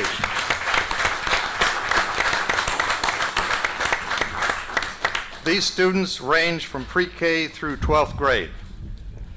We have found Jackie to be a dedicated liaison who has clearly demonstrated her outstanding ability to collect and deliver the goods to our homeless students when and where needed.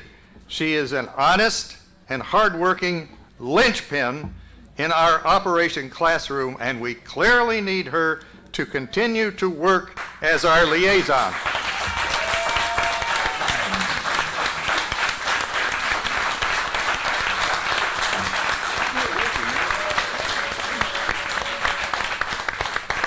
Thank you, Dr. Kane. Next name on the list is, and I want to make sure it's Kula Kane. If I mispronounce it, please correct me at the microphone.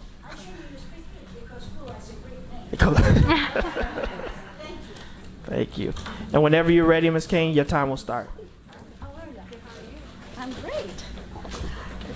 Good evening. I am so pleased that you were allowed to speak with you. You are doing an amazing job with our kids. Like Ed said, my husband, we lived in Waukegan also, and we feel that these are our kids. Actually, the 500 homeless kids, we are calling them our kids, or the people that we're working with to gather coats and personal hygiene items and nutritious foods, all the people. We have people from New York, from Waukegan, from Wisconsin, family, friends that they're helping. We're calling them our kids. So our students, those our students are our kids. My name is Kula Caney, and I'm also from St. Demetrios, and I have a master's in clinical nutrition. I worked in hospitals for 40 years, the VA hospital for many years, and Lake County Health Department for many years. So I want to thank you. Please accept my thanks, our thanks to you.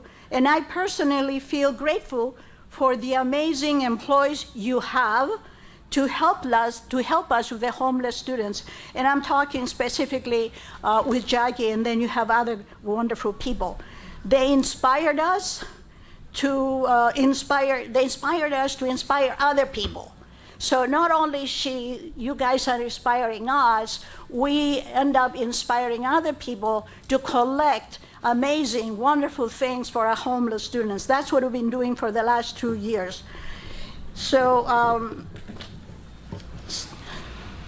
so what happened is we're collecting items to keep our students to stay in school to learn and to become amazing people like you all are. The kids need to stay in school to learn, and the thing is, a hungry child cannot learn.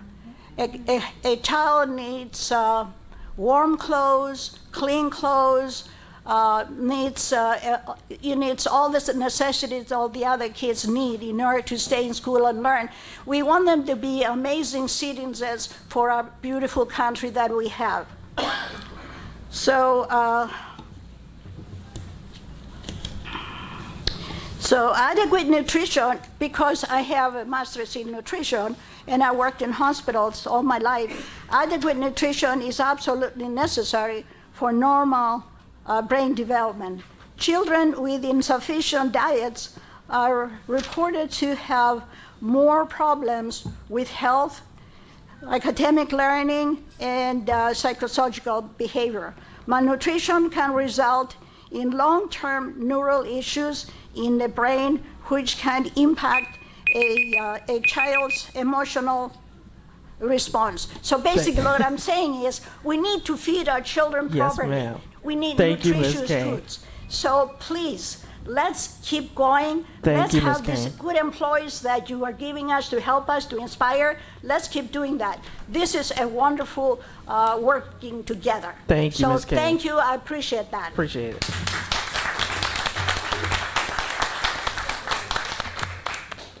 Next name on the list is Mr. Chester. And Mr. Chester, if you'll give your full name at the podium. I couldn't. Makrowski.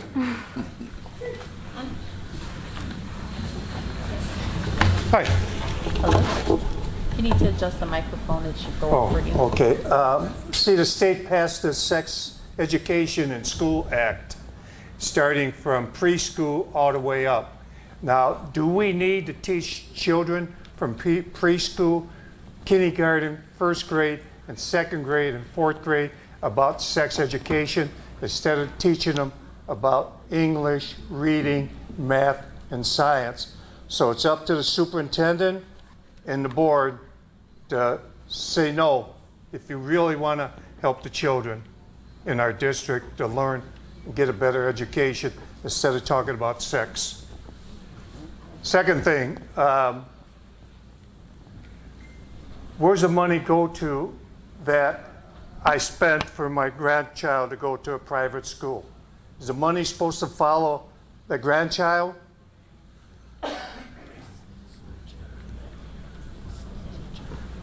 Number three, where's my FOIA? That's been out for about 20 days. So I would like to pick up my FOIA Thursday, and I'd like to know about the money, where the money goes to, my tax dollars. So can I get an answer? Thursday? Wednesday? The attorney would reach out if there's any issues with the FOIA. We have the FOIA process, and they will follow. Okay, what about the money? Mr. Chester, unfortunately, this is not a back and forth dialogue, so thank you. Okay. Well, nice talking to you. Always.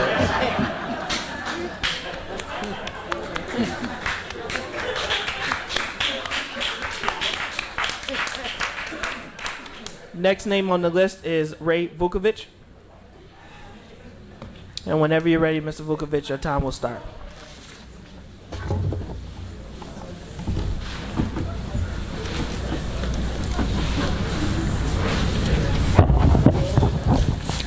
Good evening. The board has held several closed meetings recently to discuss the superintendent's goals. I've obtained information through FOIA and looking on various websites of District 60, ISB, Lake County Regional Office of Education, and niche.com. There are a few other factors that you should be looking at as you evaluate the superintendent. Through FOIA, I have the employment application of the superintendent that was dated September 12th, 2015. And it shows an expected date of June of 2016 for her to receive her doctorate degree from National Louis. The same information is shown on her resume as the PhD being pending. District 60 has reimbursed the superintendent for tuition at National Louis in fiscal year 18, 19, and 20. June of 2016. In 2 months, that's going to be 6 years. When will this goal be met? I've obtained from ISB a list of the top 100 paid superintendents in Illinois. Our representatives from Springfield. There are 852 school districts in this state. Our superintendent is the 9th highest paid superintendent in this state. Are our math and reading scores at that level? No. Are our teachers the 9th highest paid in the state? If we're talking about equity, let's talk about it across the board. Other larger districts like Elgin, Joliet, Rockford, their superintendent makes less. Niche.com reviews schools, colleges, and communities.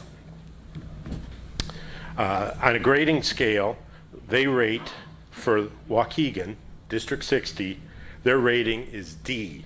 That's D as in David. When looking at the highest paid 16 superintendents, only one has a D, Waukegan. 14 of the highest paid superintendents, 14 of the top 16 have their doctorate degree.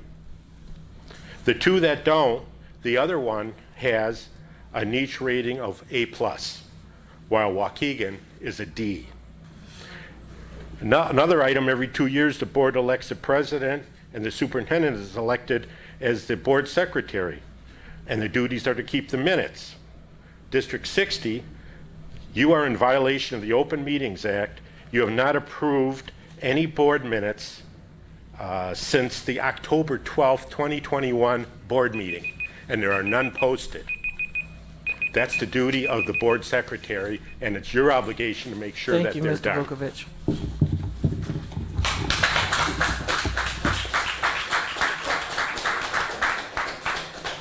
Next name on the list is Jennifer Garcia.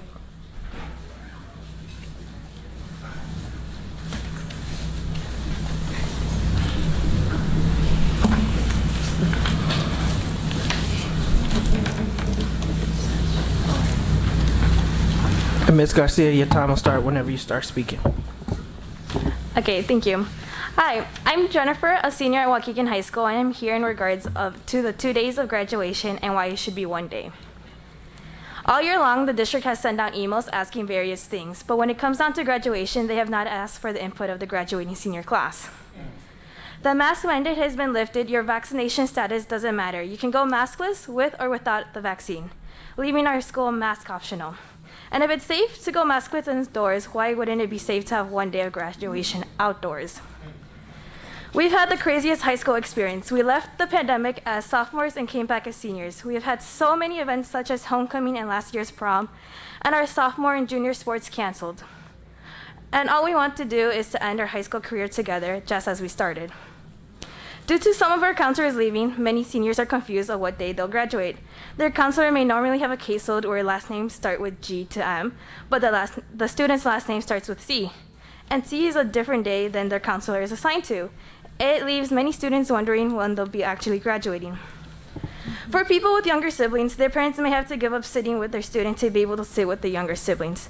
The parents and graduate want to be able to focus on graduation and not about who's going to sit with baby, or who didn't get to sit on the field with the graduate. Students shouldn't have to choose between parents or family members of who get to sit with them. Although the district may have been planning graduation since August, they never revealed their plans until April 1st. For it to be over the course of 2 days, many people made travel arrangements for the 20th and now have to change them to accommodate their graduates who are suddenly assigned to the 19th. Many families in Waukegan work hourly jobs, and not knowing when their student is going to graduate requires them to take off both days, therefore losing money that they didn't have to. Splitting over 2 days means that you're graduating on different days than your friends. It's not a guarantee to graduate with your best friend. And with the bleachers being taken up by 2 guests, you can't even see your friend graduate unless you have a ticket, which are limited already. I want you to think about your own high school graduation. You have no idea how lucky you are to not have gone through school during a pandemic and missed all these important events. All these important times with your friends, and graduation is now unnecessarily divided in half. That joy being taken away. Graduation will be the last time that our whole class will be together. Everything changes from here, and the class of 2022 deserves the choice to be dressed up on the same day as our friends, to walk the stage, to take pictures, to celebrate what we've endured and accomplished during our last 4 years. Thank you.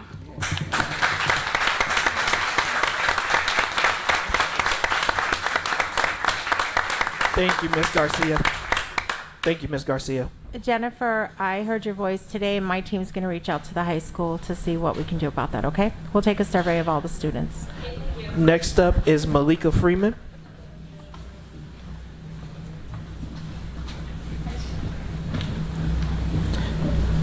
And whenever you start talking, Ms. Freeman, your time will start.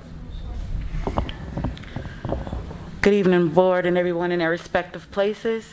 My name is Malika Freeman, and I'm standing in regards to that. I am a parent of the McKinney-Vento program previously. I transitioned here from North Carolina into Lake County in the Waukegan area. I have 7 children. I'm so sorry, forgive me. I have 7 children, and 5 which went to the Waukegan School District. And I was having a rough time transitioning here, which I did not have an address, which made me homeless. And I can say that the homeless liaison for Whittier and for Waukegan, the Brookside campus, they assigned me Miss Washington. Jackie Washington helped my children get a ride to school. There were cab tickets provided. Even the principal, I see the principal that stuck out for me. Cash's mom is what me and my kids call her. They had book bags prepared to make sure that my 5 children in the district were able to eat. Miss Washington checked on us and made sure that my kids had clean uniforms, brand new, to get them, because in North Carolina, my kids, I came here with brand new school clothes and shoes for them. And they did not accept that, and I shopped before I got here, so therefore my income was very low. They also provided us with hygiene. My kids were able to get to school on time, and my kids were able to have clean clothes. They were able to have the nutritious food and the book bags prepared with these church, the organization was speaking of. I am a parent, and my child was going to come, but she had a nail appointment. You know, she graduated, so she had a free time. My daughter even wanted to speak on Jackie Washington when she was getting ready for the prom. They sent her to a clothing store that we could use a ticket to be able to get an inexpensive dress. So I want to say thank you to the board for having the McKinney-Vento program and a super woman who exceeds the expectation that my 5 children still pray for her around our dinner table at circle time. Thank you, board, for allowing us, when we transition, to have some support, because I was ready to pull my hair out with getting 5 kids. I thank you for the principal. She's not at Whittier, but she even helped me with my kids. And the last thing, internet and the laptops, when they broke, Miss Washington was there, that my children was able to get their curricular done. I want to take my hand and salute you in your position as a liaison for the McKinney-Vento program from the Freeman family. Thank you, board.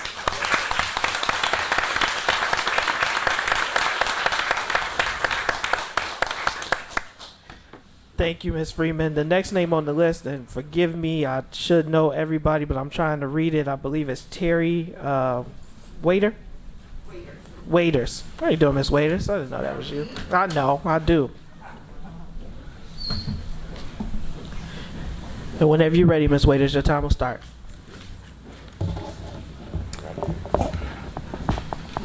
Well, my name is Terry Waiters, and I want to say thank you and good evening to the board, to the superintendent, and to our president, and to everyone else. I'm so delighted to follow you, young lady, because I work for Student Outreach, which is McKinney-Vento involved as well. And I just want to praise our own pond. I want to praise our own pond. The vision of Student Outreach, which encompasses McKinney-Vento, truancy, alternative placement, homebound tutoring, and truancy and residency. We have been with the program from the ground up, and we watched it like a caterpillar. We had no real instruction to how to make it work, and it was fragmented pieces in the district that came together. And these fragmented pieces went into this cocoon under the leadership of our director, with the permission of the board, and we thank you for that. We went in this cocoon and we began to develop something that was bigger than us to serve the community that needed it. You all gave us an opportunity to go to conferences, expand. Some of us are in school now because she has resuscitated the desire for us to do better. She strives for perfection, but we land on excellence. And I appreciate that. And I feel like if anybody needs to speak for her, it's us, because we are the product of that, thanks to you all. And I don't want another day, if possible, to go without our leader. We have a manager that has done everything he could to support us. But the level of what our director carries is unsurpassed. It's untouchable. And it's one of a kind. And everybody has a gift. God has given everyone a gift. She has an awesome gift. And I appreciate being under the tutelage. Sometimes she'll push. God knows. She will push. And she will push. And sometimes you want to push back. But I am grateful for the push because it expands us. It enlarges us. And it challenges us. And it is an honor to stand here and say that I work with Ms. Washington. It is an honor to stand here to say that I work with such an awesome group that we, not because of the pay, but because of the passion, we go out and reach. It's not just the word. And our motto is, we get it done.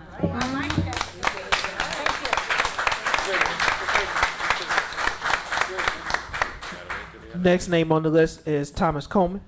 And that would be me. Just to piggyback on Ms. Waiters, I have questions that I need answered though. We have a leader 5 years ago that took us, and she's molding us. She's still molding us. We want to know where she is, when she's coming back, and how soon. Our department is functioning, but when you miss that one piece, now, we got administrators here, we got principals here. Y'all know how y'all children are in y'all school. We get phone calls all day long to go put those fires out. So I'm glad that y'all did the video tonight, because I took it as that's student outreach. That's us. That's what we've been doing for the last 5 years. And our director had that vision along with the superintendent, and it's growing. But she's not here, and she needs to be here with us so we can continue to do what we do. Now, board, I know y'all have the power to say, that's enough, bring her back, and let her continue her job and help these kids. Because at the end of the day, excuse me, because I only got a couple seconds.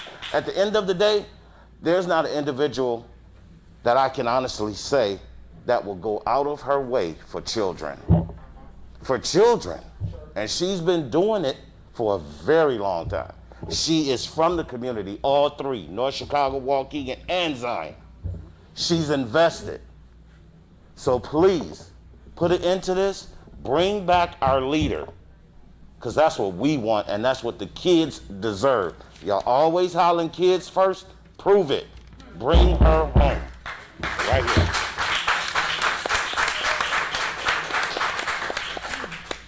Next name on the list is Miss Jackie Washington.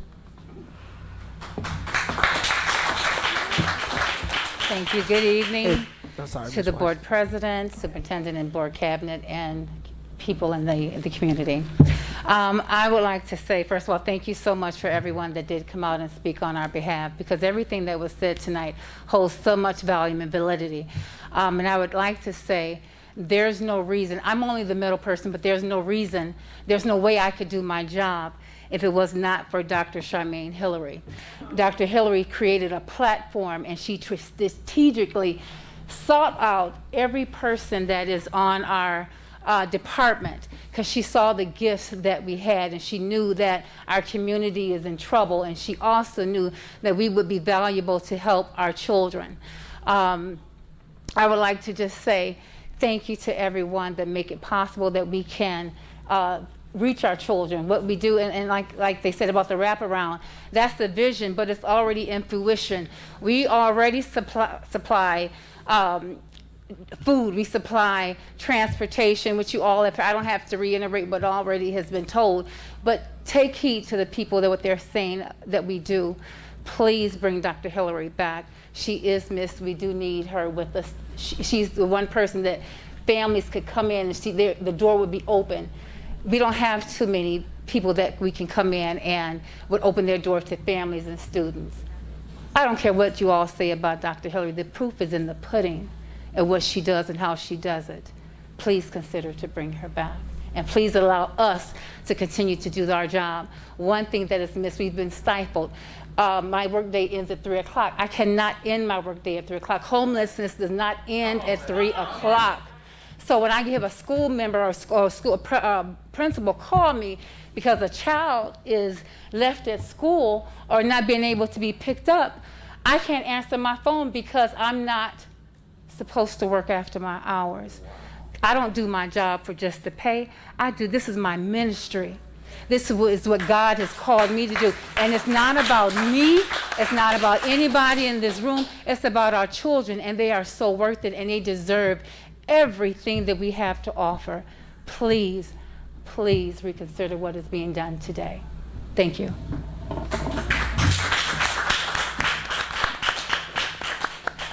KT. Superintendent, Board of Education, everyone here. I'm John KT Reeves. I've been in this district for 33 years, and this is the very first time I ever talked to the Board of Education, so y'all gotta bear with me, okay? Because I don't, But what everyone just said about Dr. Hillary, I'm just gonna tell you like this, she's an angel for this district. Not for this district, but this state. And I just wanted to, I know I might get a little teared up. I just want to let you know, the things that y'all could see, if you could just see what a child sits in front of her and she said, baby, it's gonna be all right. I'm not gonna expel you. I know your mama got beat up last night by her daddy. I know this is happening. And I wish you could just sit there and see the stuff that she do. I'm gonna tell you something that she probably gonna kill me when she see this. We have parents that kids can't get buried. We have people that we bury the kids and the board don't even know that. We take this stuff out. We bury kids that the parents can't have their stuff to give. And we don't ask that from nobody. Dr. Hillary is just, she's just so wonderful. Everybody's spoken to her. I can't even say, she's like a mother, a sister. She's like big mama to everybody in this district. So I just want to let everybody know that. And, you know, I get teared up because it's from my heart. And I just want everybody to know that, you know, we need our boss back. Whatever y'all can do, we need our back. And outreach is just not us. We got some more people, and everybody in outreach. We put kids first. Some of these people put their kids in front of their kids first. And like Mr. McBride was talking about driving that kid out 45 minutes, I do that. That's what I do. Yep. If I get a call right now, if a parent needs something to eat or something to drink, 9:30 at night, one of us is going to go do that. If a kid is missing, you can ask these people, you can ask Mr. Silver. Kids get missing, they call KT. Can you come find this kid for me? And we don't stop until we find the kid. Mr. Silver is right there. He'll tell you I'm not lying. And the other principals in the building, they call outreach first. They don't call you guys, they call us first. So please bring Dr. Hillary back, and please, everybody just pray for student outreach. Can y'all do that for me? And I appreciate it. And thank you very much. Thank you for your time, board and superintendent. You want to say something, y'all? Thank you, KT. Thank you. You're welcome. Thank you. Next name on the list is Mr. Rayon Edwards.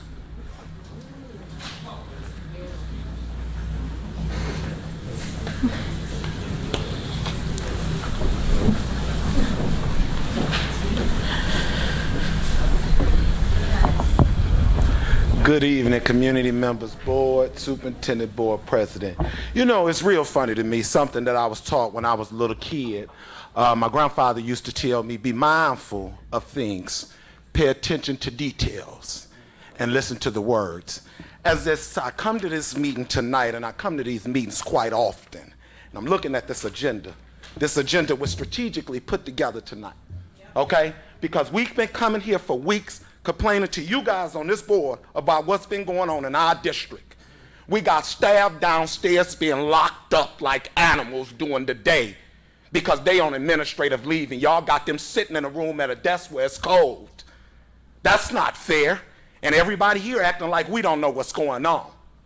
We got petitions going around asking for the removal of this superintendent. And so tonight, we got our state representative up in here and our state senator up in here. And so now we got to paint this picture for the public and say all of the things that this district has been doing that's been so great. Save it. The proof is in the pudding. It's not great. We putting so much money into infrastructure, but if we keep on losing our kids, we ain't gonna need no infrastructure. Y'all, we have this community outreach department. We've had it for 5 years. Instead of giving them $2-3 million, y'all go get Bam and Wow, somebody that's not from our community. So when they cash they check and they spend that money, it's put back into their community, not ours. Dr. Charmaine Hillary strategically picked them people in her department for a reason, because they got reach in this community. They know it. They from here. That matters more than you know. You hear me? So when we got issues going on in Waukegan, let's stop outsourcing, because that don't help the problem. It creates another problem. And so what they said to y'all tonight, she ain't just a pillar for this district. She's a pillar for this community. She get the job done because of what she know and who she is and what she from. So I'm disappointed tonight in this board, because y'all tried to psych us. And I'm disgusted at how this done, so I hope this board start thinking about something. Make this agenda look the same every time we have a board meeting. We giving too much power to 1 or 2 individuals, and that's not what we elected y'all to do. We elected 7 members. For 7 members to vote on the decisions, that's what's best for this city. I thank you, Rita Mayfield and Senator Johnson, for the wraparound, because we need it. Definitely we do. We need more than a wraparound. But I implore you guys to do 2 things for me. 1, let's get our teachers some more money, because they need it. If we don't invest in them, our kids ain't gonna know nothing. And 2, tell this board to do their job. Thank you, Mr. Edwards. Next name on the list is Luz Granda.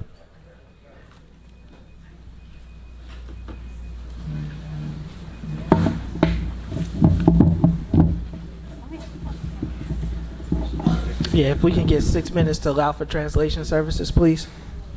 Sí, creo que necesito un traductor.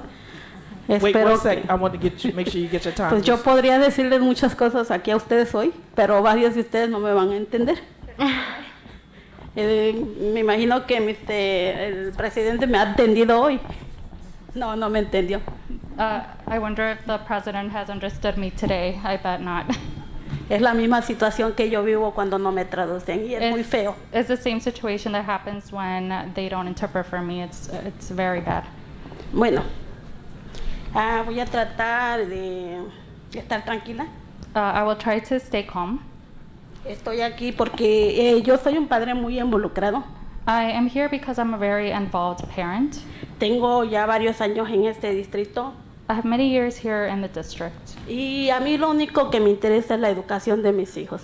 And the only thing that interests me is my kids' education. Estoy llegando aquí hoy porque yo tengo una recién graduada, ahora está en el colegio. I am here because I have a recent graduate. She is currently in college. Es un colegio privado. It is a private college. Yo estoy aquí porque me interesa la educación de mis hijos, como ya lo dije. I'm here because, as I mentioned, I'm very interested in my kids' education. Cuando mi hija vino del colegio, ella llegó muy triste. When my daughter came back from college, she came back very sad. Y yo escuché a ella y a varios graduados de aquí. And I listened to her and to various recent graduates from No here. están yendo preparados a los colegios. They are not going prepared to colleges. Este distrito no está mandando a los estudiantes preparados al colegio. This district is not sending recent graduates to be prepared for college. Y nuestros estudiantes graduados de aquí están enfrentándose a muchos desafíos. And our recent graduates are enduring various challenges. Bien, yo a raíz de eso yo vine a pedir ayuda aquí. I came here to ask for help. Y una persona personal de aquí que trabaja en el Eco Center me dio un trato muy feo. And a staff member here treated me very badly. Yo no sé si es por mi idioma, porque soy mujer, pero yo creo que esos tratos no se les deben de dar a los padres. I don't know if it's because of my language or because of my gender, but I do not think that parents should be given that kind of treatment. Y principalmente si son padres que se involucran. Especially if it's parents that are very involved. Este muchacho que está aquí es mi hijo. This young man that's here is my Y son. tengo otro hijo y están muy involucrados en la escuela. And I also have another son, and they are very involved in school. Igual mi hija estuvo muy involucrada. My daughter was also involved in her school. Y yo no sé cómo es posible que una estudiante que tuvo en los últimos 2 años clases, la mayoría AP, esté enfrentándose a situaciones muy decepcionantes. And I don't understand how a student coming from one of the schools here has been enduring challenges. Porque no están siendo preparados. Because they are not being prepared. Entonces ahora yo decidí estar checando lo que aprenden mis hijos, lo que están cada día estudiando, estoy involucrada más, vengo, pido ayuda aquí y sí, hoy recibí un mensaje. So I have decided to review what my parents are learning and to be a bit more involved, and I did receive a message from here. De la directora de enseñanza me manda un mensaje y para mí es muy triste, yo no hablo inglés. From the director of teaching and learning, and I find it very sad because I don't speak English. Ella me manda el mensaje en inglés y aquí tengo lo que ella me manda. She sent me the message in English, and here I have the message that she has sent to me. Y todo esto es en inglés. Ella me dice, he acumulado todo el apoyo de alfabetización solicitado. And this is all the what she has sent me. So I have accumulated all of the y he respondido todas sus preguntas que me ha hecho en esta carta. So I have accumulated all the supports for reading that you have requested, and I have responded all of the questions that you have asked me in this letter. Y todo lo que me manda ella está en inglés y yo por más que quiero traducirlo, eso no se traduce. And everything that she has sent me is in English, and as much as I want to translate it, I can't. Entonces yo digo, eso para mí no es una respuesta. Yo quiero que ella se siente conmigo, me diga, mire señora, lo que está aprendiendo su hijo en lo que es el vocabulario en el programa GAC es esto, tantas palabras. Lo que está aprendiendo su hijo en lo que es gramática es esto. Lo que está aprendiendo su hijo en el programa GAC en ciencia es esto. Yo quiero que ella me explique bien para yo poder entender, porque si ella me manda hojas. So I do not think that that is an appropriate response. What I want for her to do is to sit down with me and explain to me, this is what your kids are supposed to be learning and reading here in the GAP program, or here for literature here in the GAP program or even in science in the GRAP program. Si ella me manda hojas en inglés y sabiendo ella que yo no sé inglés y que no voy a poder leerlas, para mí pues es una falta de respeto. If she sends me Porque things yo in no hablo English, inglés y ella lo sabe. if she sends me things in English, I feel like that is a lack of respect because she clearly knows that I do not speak the language. Así que por favor, si alguien pudiera decirle a la señora que por favor me ayude. So please, if somebody could tell her if she could help me. Gracias. Thank you. Thank you, Ms. Granda. Thank you, Ms. Granda, for bringing your concerns. The next name on the list is Dr. Mary Nunchuck, and if I pronounce anything wrong, please correct me at the podium.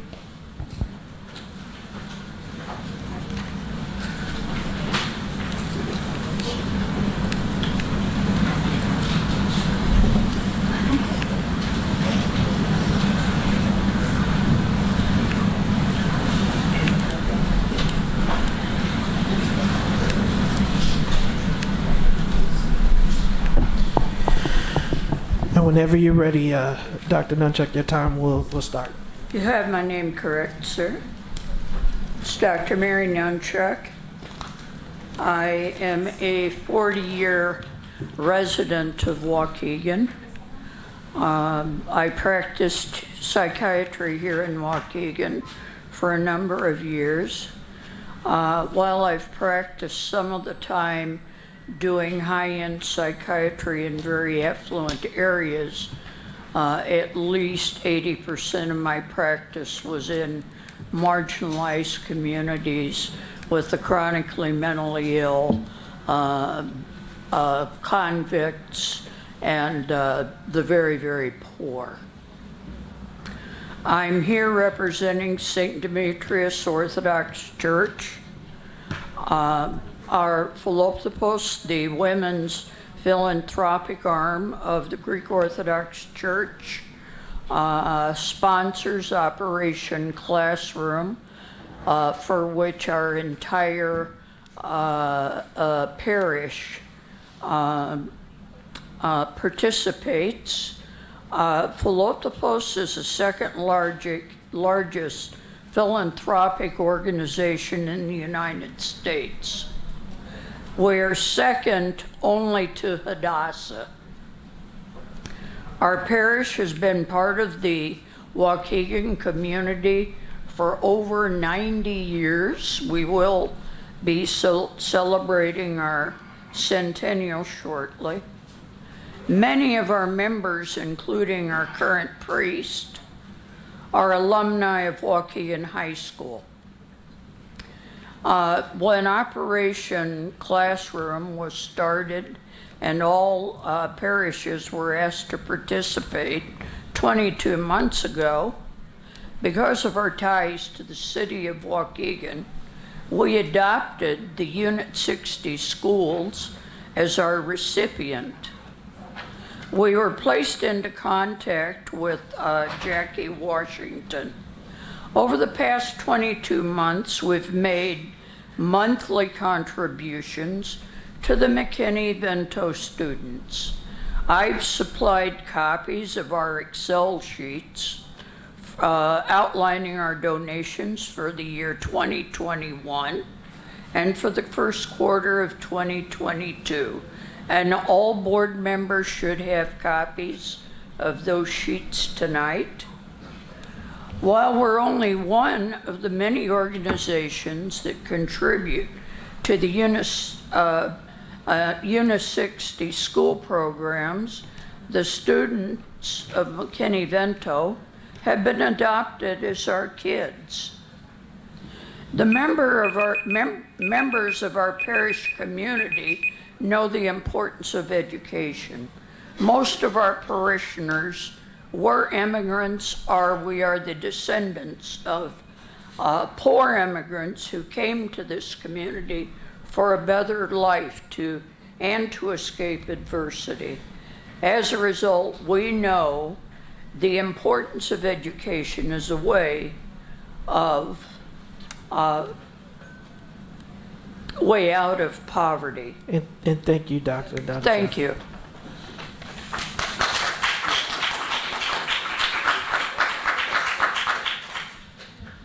Next name on the list is Diana, and forgive me if I pronounce it incorrectly, Barrega. Did I get that right?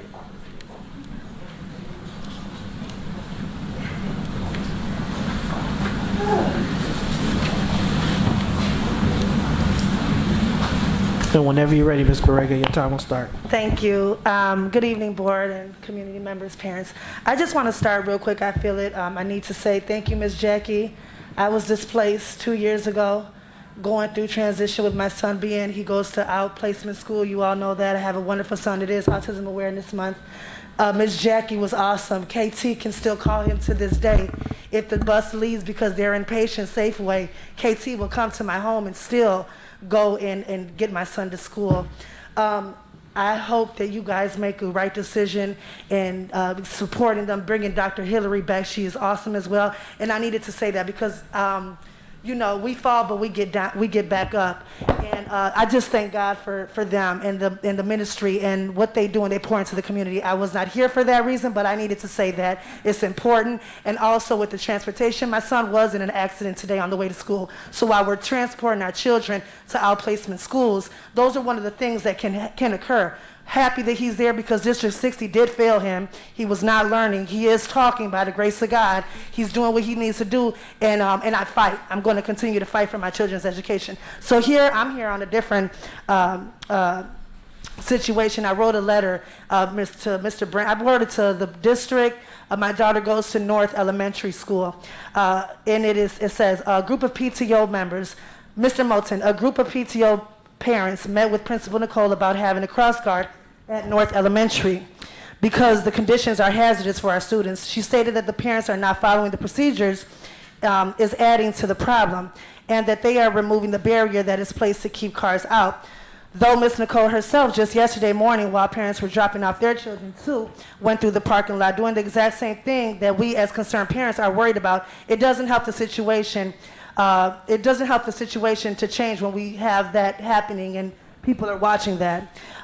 Ms. Nicole yesterday also stated that she is unaware that the cross guard is not there on a regular basis. That is not an okay excuse. One of the mothers has agreed to notify Ms. Camacho, one of the liaison, one of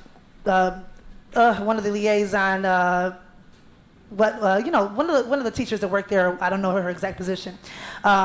One of the other mothers has agreed to notify her when she does not see the crossing guard on his post, as she did yesterday because, again, he was not there. Also, when the crossing guard is present, he is not there until the bell rings at 8:30. This is even more reason to have an assigned designated official person in this role. There are parents who are willing to be hired since it appears that North Elementary is not doing their due diligence as a team to be out there directing traffic, as I see it being done at other District 60 schools. We as parents made several suggestions to be a solution to this problem in which we were shut down. We even asked Mr. Cole for jackets that the cross guards wear so that us as parents can try to do what the district should be, providing safety for our students entering and leaving the building. Although none of us have the proper training, we share the same passion and concern for our and all children's safety. It was also stated that the city of Waukegan was not willing to close down the street. There is one Pace bus stop on Franklin that you hardly ever see anybody waiting for the bus. This was 5 years ago when the request was made. We as parents wish to see the change and that the request to shut the street down or Pace bus stop move to be looked at again. There are more than 20 parents that feel the same way as I do. I CC'd a lot of them on this email, but trust me, when it's time, we will come in numbers. This is a terrible accident waiting to happen. It is very reckless and dangerous every morning, fighting to ensure our children are safe getting inside the building. God forbid a student gets hurt or hit by a vehicle. You all cannot say that you were not aware.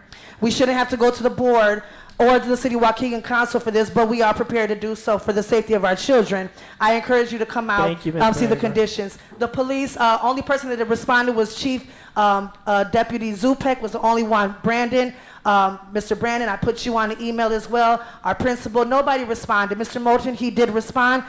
Still, there's nothing that's really been done. We need to see something change. Thank you, Ms. Barrett. I'm going to give everybody a copy of this. Next on the list is I believe this is Deborah Richards.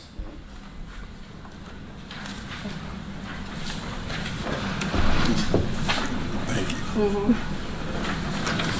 Thank you.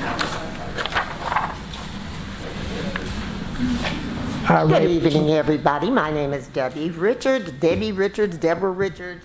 It's all the same. But I'm here on behalf of one of our church members, and I just wanted to speak very highly of her, Jackie Washington. And also, I wanted to also thank God for another church member, Rita Mayfield. And she is doing phenomenal as well. So come on. So what I want to speak on right now is just to tell you I thank God for what you all are doing. It's just been phenomenal. I've been listening all the way through, and I want to give you praise. I know many of you, and many of you know me. So I just want to let you know that specifically want to thank God for this program, this outreach program. My father, he's passed, the Reverend Jesse Wallace. He ran a soup kitchen. He had reaching out, helping hand, clothes, food, everything for everybody. So this is very, very, I'm sorry. Now you can hear me. Okay. This is very close to my heart when I hear about outreach. And I just want to say that Jackie, I have seen her bring youth even to church on her off time, teenagers, and they were real stiff. And she kept bringing them, and they started breaking in. Nobody asked her to do that. She just saw the need, and they wanted to come, and she'd gather them and bring them. So I'm really excited about what she has been doing over and above. I can't tell. I said, you're a little mini me, you know, because I also have brought up a lot of youth as well and reached out to so many in the community on doing various things. So just with that being said, I just wrote this down so I wouldn't go overtime. So, but I just want to say, keep this program going. It is phenomenal. I was very happy. I got a call from Superintendent Barry, and he was letting me know that they're very excited that they will not be dismantling this outreach program, this McKinley Act, and I'm excited about that. I'm just about outreach. I love everybody, and I love Jesus. So that's all I got to say. Rita, you're doing a good job. So proud of you. I don't know what else to say except for I love you, I love you, I love you. All of you. Thank you, Ms. Richards. Next name on the list is Jason Sigelek.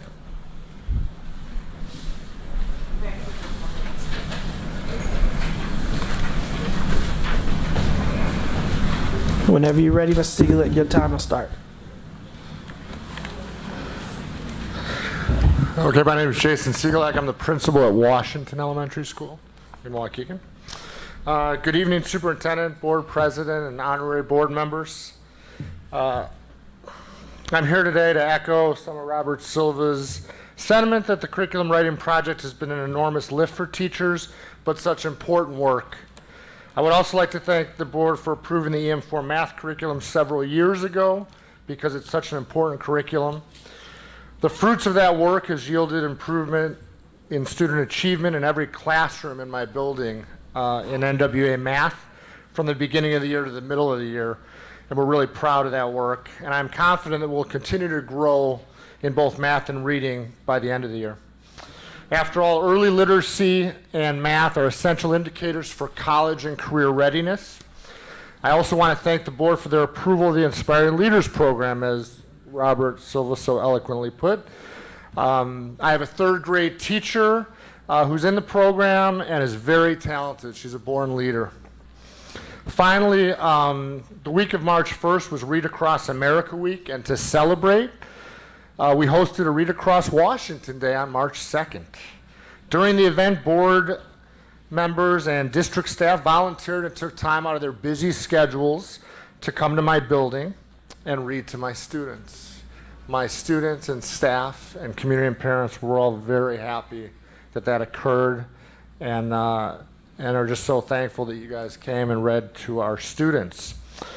Teachers in my building also crossed over grade levels to read to other classes, and the event was a resounding success. I want to personally thank all my staff for being so wonderful in the 5 years that I've been at Washington. It's been a great experience and journey for me in my leadership experience. I also wanted to specifically thank Ms. Placencia for coming to read to my second grade dual language students. They loved your reading. I want to thank Dr. Cesario for coming to read to my kindergarten mono students. He did a wonderful job. Miss Hannah, thank you so much for coming to read to my students. They were all so happy. They said you did a great job and they want you to come back tomorrow. So please consider that. We did send, and Miss Hannah just showed some pictures. We did send some pictures to all of our staff that read, and Ms. Placencia, I hope you received yours.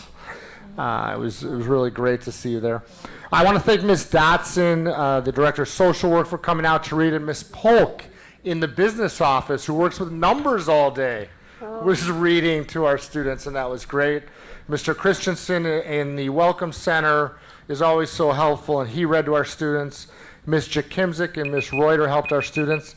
And then, of course, our fearless Director of Teaching and Learning, who's in the back there. Thank you so much, Ms. Rice de la Sanchez. You did a wonderful job as well, and the kids really liked you. I just want to thank you all for your volunteering to help us out. You're always welcome to come to Washington and see the great things we're doing.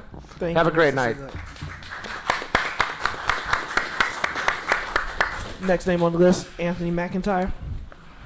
And then there are two names.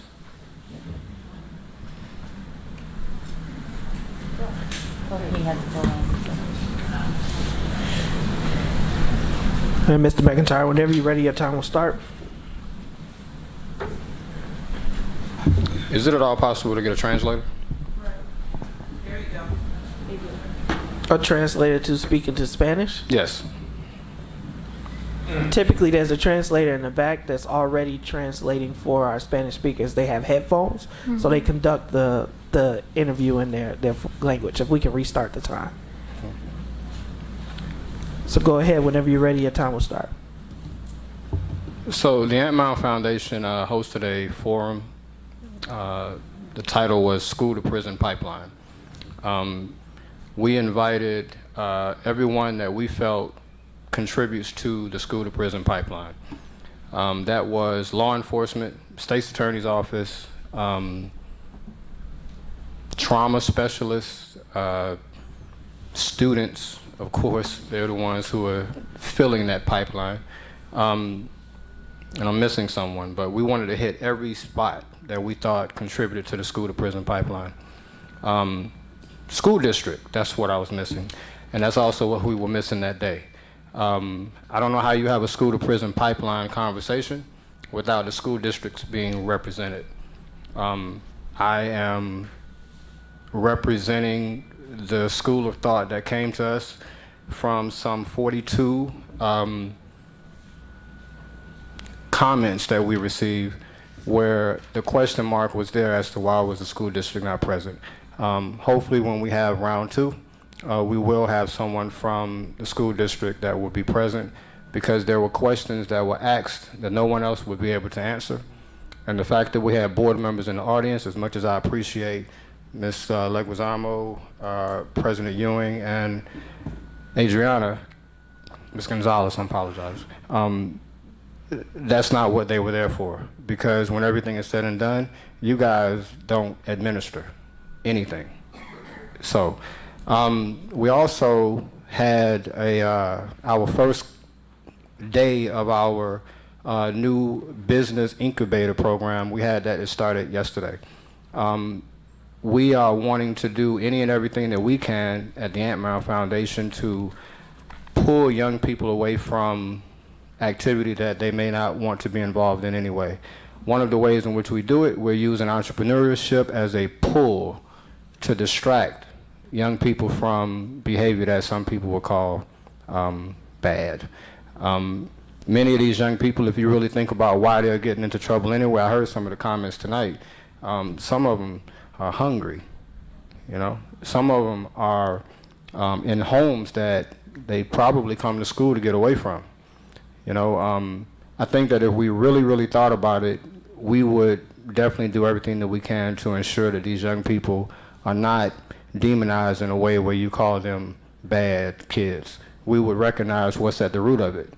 And one of the things that came from the forum is that many of these young people are traumatized, and that trauma needs to be tapped into so that we can really, really delve into the solution to the problem, because I think in many cases, a person sneezes and you simply give them a tissue, when in actuality they may have pneumonia.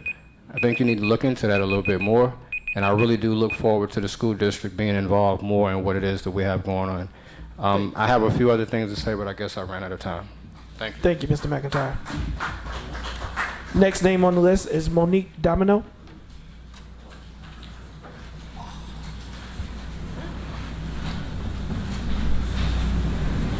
And whenever you're ready, your time will start.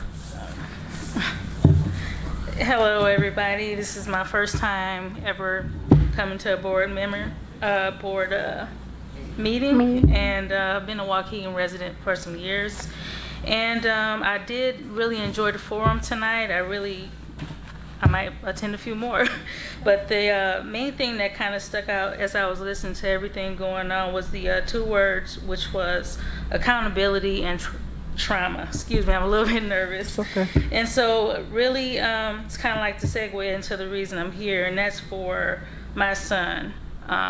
He suffered a concussion on the 1st at Miguel Juarez School, and we know bullying is actually a thing, and I don't know if this was bullying at all. It might have been just a kid playing or something like that. And he said, well, I tripped over the little boy's his foot, and I think he just don't want to be the rat or the tattletale or whatever. And so nothing was handled correctly to me at the school. Like the nurse, she was going bananas, and she has to realize I'm a parent. I still have to get approval to leave work. There's protocols, and I feel like she probably needed more training on how to handle that, because this concussion he suffered, it was like the size of an egg. And it took me almost an hour to get, cleared from work and everything. And it just was a lot that happened, and I don't want to go all into it because we're live and everything, but the thing that I'm most concerned with is they actually, and before I go into what I'm concerned with, I want to say they did do what I asked them to do as far as after, because we had to go to the ER, because I'm like, everybody might hit their head. I got 4 kids. They didn't bust their head before. But this one didn't go down hours later. And so we went to the ER, and once he did, I had to bring him back to school for his education. And so they followed what I asked them to do as far as like him not being in the hallway with the other students, because he actually was unconscious for about 10 to 15 seconds during this time. I don't know if kids were there or what happened or where was the hall monitors. And anyway, I'll talk to the board later about the full details, but what I want to understand is, where were the cameras?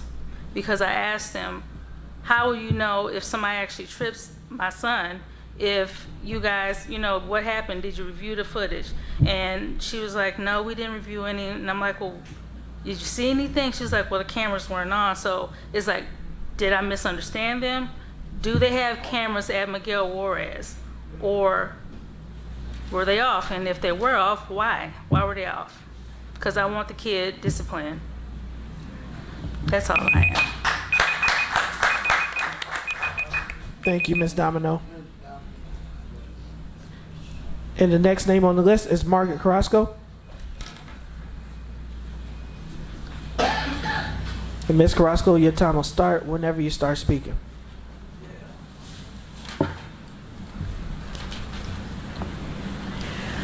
Margaret Carrasco, I'll cut to the chase. Brandon, we've sat here tonight for 2 hours hearing you talking about welcoming accountability, collaboration, but that's a farce. I've sat here, and many of us, so many times, so many meetings, hearing parents and residents come here talk about serious issues and can't even get a return phone call from the superintendent.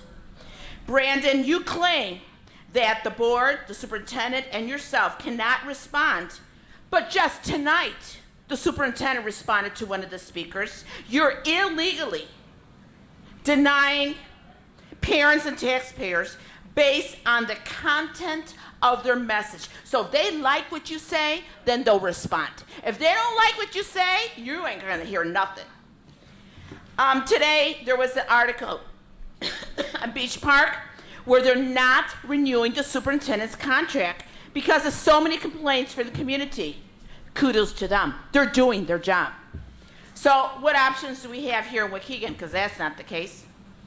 First of all, states that allow school board recalls, where the process of removing school members from the office, well, guess what? Illinois doesn't qualify. Okay, so what do we have left? The next option is, how do you remove a school board member legally in the state of Illinois? Under Illinois law, the regional superintendent of schools is authorized to remove a school board member during his or her term of office, and may do so if the school board member has willfully failed to perform their duties as a member. Well, that's you, Brandon, and others. The next way that you can get rid of them is a lawsuit. Bring against the board or the representatives, okay, as individuals. That means each one of you that have failed the community can be sued. Either, and I just say expect it and in the mail. And in regards to Ms. Hillary,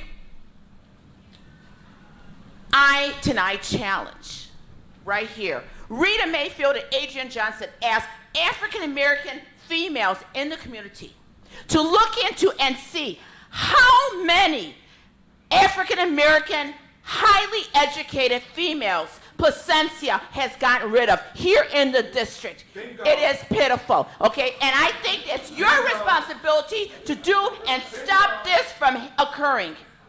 In regards to violence, the solution is very easy because the escalating violence is so unsafe our schools. Our ROTC program, why don't we start it from every single kid in the middle school? Be in ROTC program, and I bet you're going to see a big difference. Thank you. Thank you, Ms. Carrasco. If we can get the agenda back on the screen.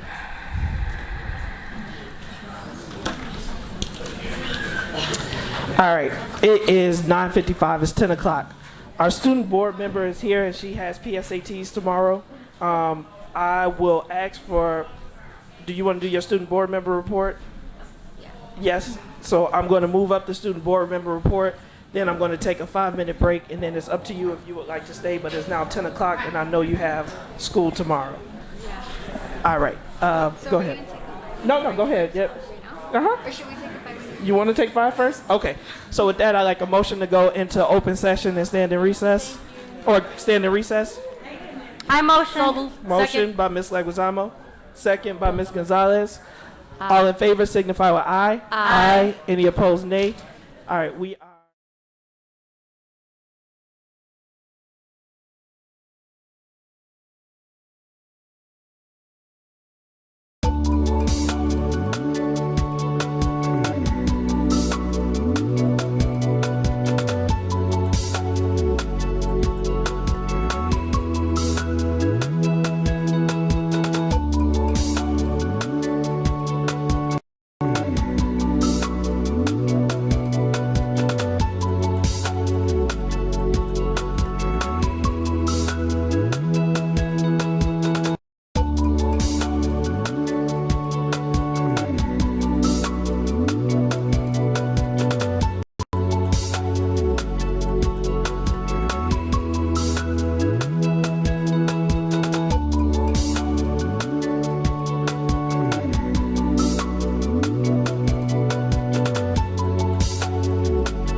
like to go back into open session. Do I have a motion to resume open session? I motion. Motion by Ms. Gonzalez.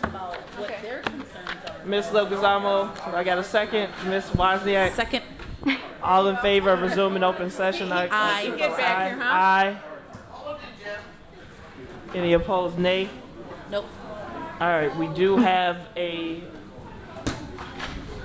They're coming. all board members are present with the exception of Mr. Riddle. We had a motion and a second, and affirming ayes to go back into open session. We are at our, we go back up. We're moving up our student board member report. I'm going to ask all other reports to be held due to the length of the hour, and then I am going to ask our student board member that after she presents her student board member report that she goes home. So it is your opportunity. Go ahead. Okay. Good evening, everyone. I'm happy to say that over the weeks that have passed, I've been busy thinking and doing so. To jump in, I wanted to shout out the Antmound Foundation. Not only did they invite me to work as a liaison in the School to Prison Pipeline Forum, but presented me with the opportunity to give 4 students scholarships of $250 for a business class. I believe this is a good program for students who have the drive for business, no matter how well or bad their grades are. This is an 8-week course, an entrepreneur class, in which they will learn how to open their very own successful business. Yesterday was their first class, and I was happy to receive calls and texts last night saying that they were excited and looking forward to continue with the class, as well as excited to film their own commercial for their small business. This goes back to my opening statement as a student board member. I wanted to bring out students' potential in leadership and business. Big thank you to Mr. McIntyre and Ms. Fulton, who helped me fulfill my statement even more. Thank you. And I wanted to move on to mention something I did. So I made a social media poll asking students if mandating a study hall for students failing 2 to 3 classes or more is fair. 71% said yes, it's fair. 29% said no. This caught my attention that Waukegan's graduation rate is 70% passing and 30% not motivated enough to stay on track to graduate. These numbers show the data we are dealing with. Given this, I wanted to point out to the Equity Council, whom I know is looking at policies for next year. So if you would like to keep in mind, my idea would be to remove an elective and push a mandatory study hall for students who are now on track to graduate. This wouldn't be any regular study hall with 1 teacher. I want to push for these classes to have at least 3 tutors in class to provide one-on-one motivation tutoring for any help that the student may need. I will wrap this up by saying that my principal, Mr. Hill, and I have been working alongside to set up the principal advisory. He has granted me permission to have a subcommittee. With this subcommittee, I wanted to focus it on business, fundraising, and building my own website. As we learned in ROTC, chain of command. This has been implied into my personal life for sure, and thank you to my instructors for the help in building my leadership skills. That is my report for tonight. Thank you.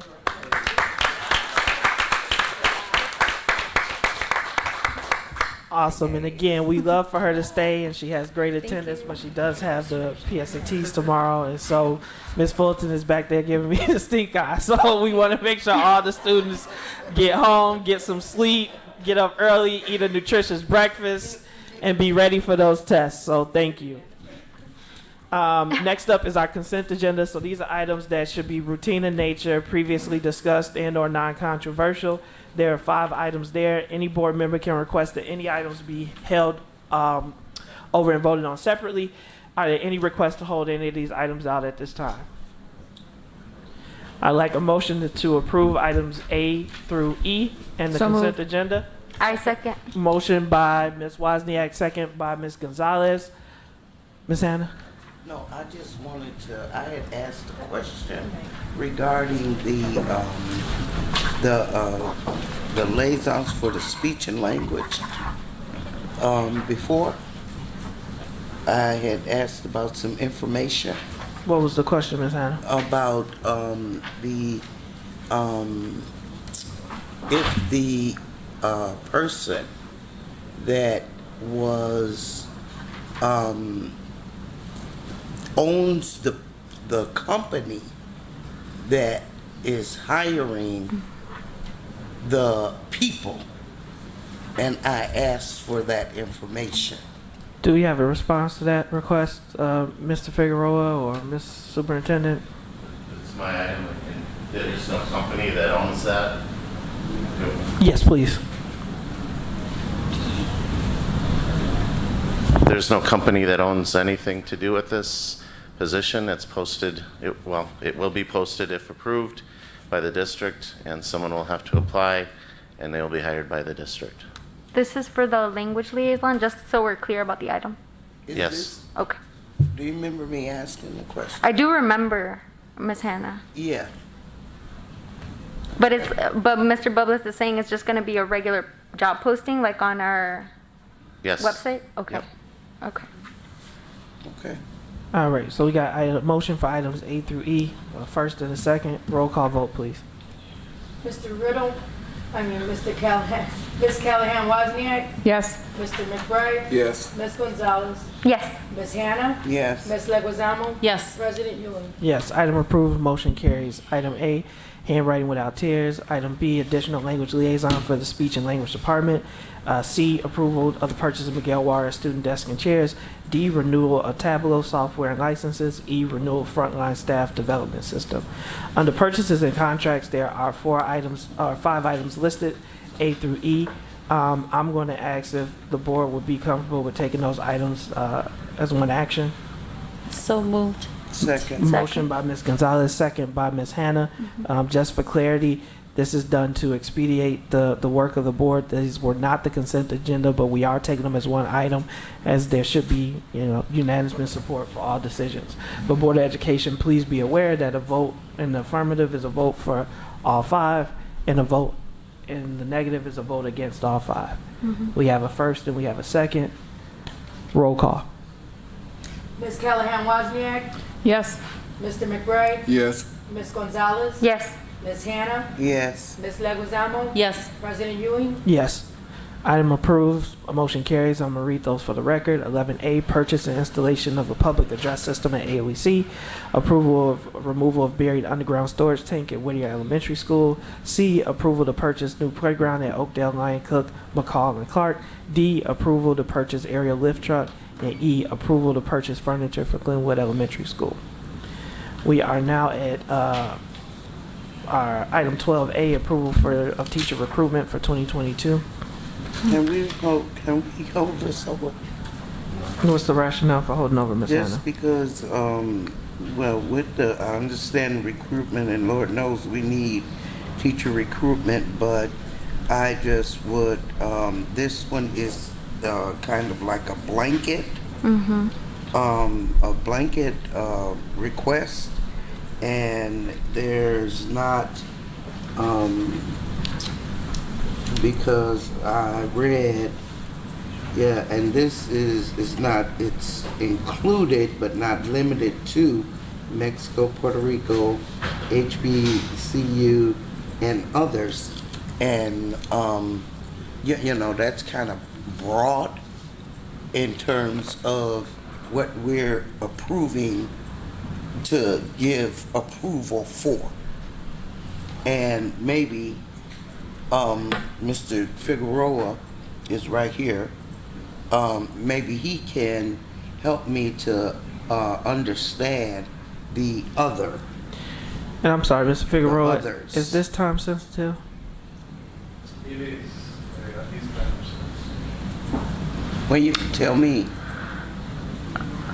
Is I guess what makes the action time sensitive? I'm sorry, can you repeat the question? What makes the action time sensitive?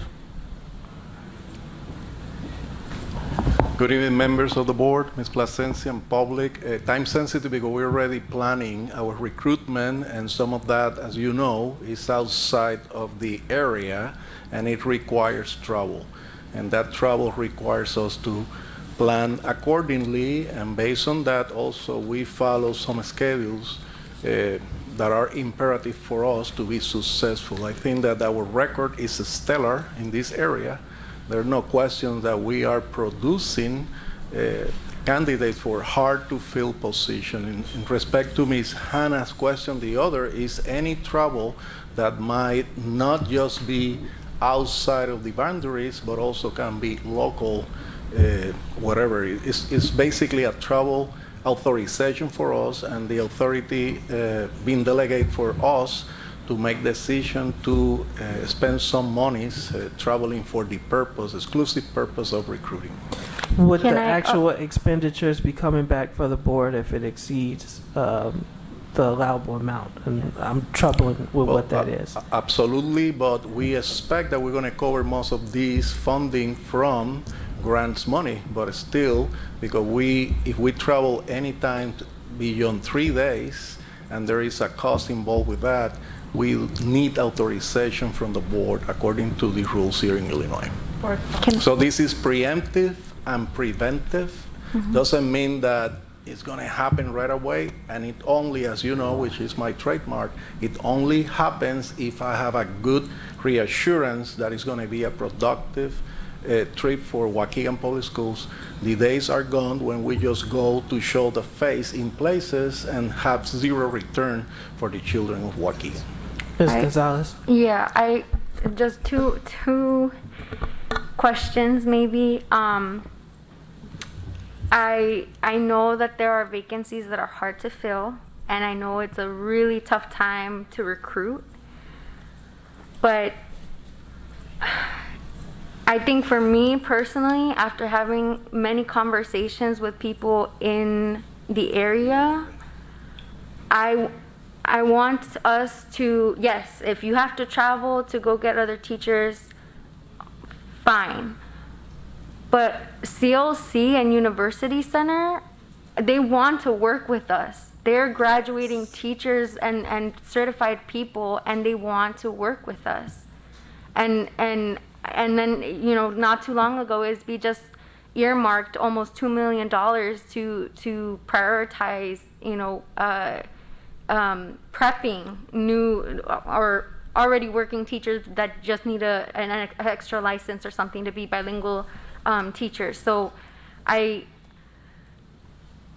just want to see what our return on investment is going to be with just the $18,000 for this next coming school year. If you know, if we've traveled to some of these areas and we've struggled to acclimate some of those teachers. Well, some of the investment I can tell you right now, because we already were successful in filling all math and science vacancies in Waukegan Public Schools.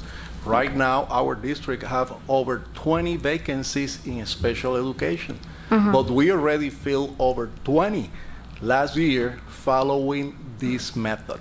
And I'm sorry, it's a procedural issue, and I'm going to let you, but we started to have conversation without actually bringing a motion forward.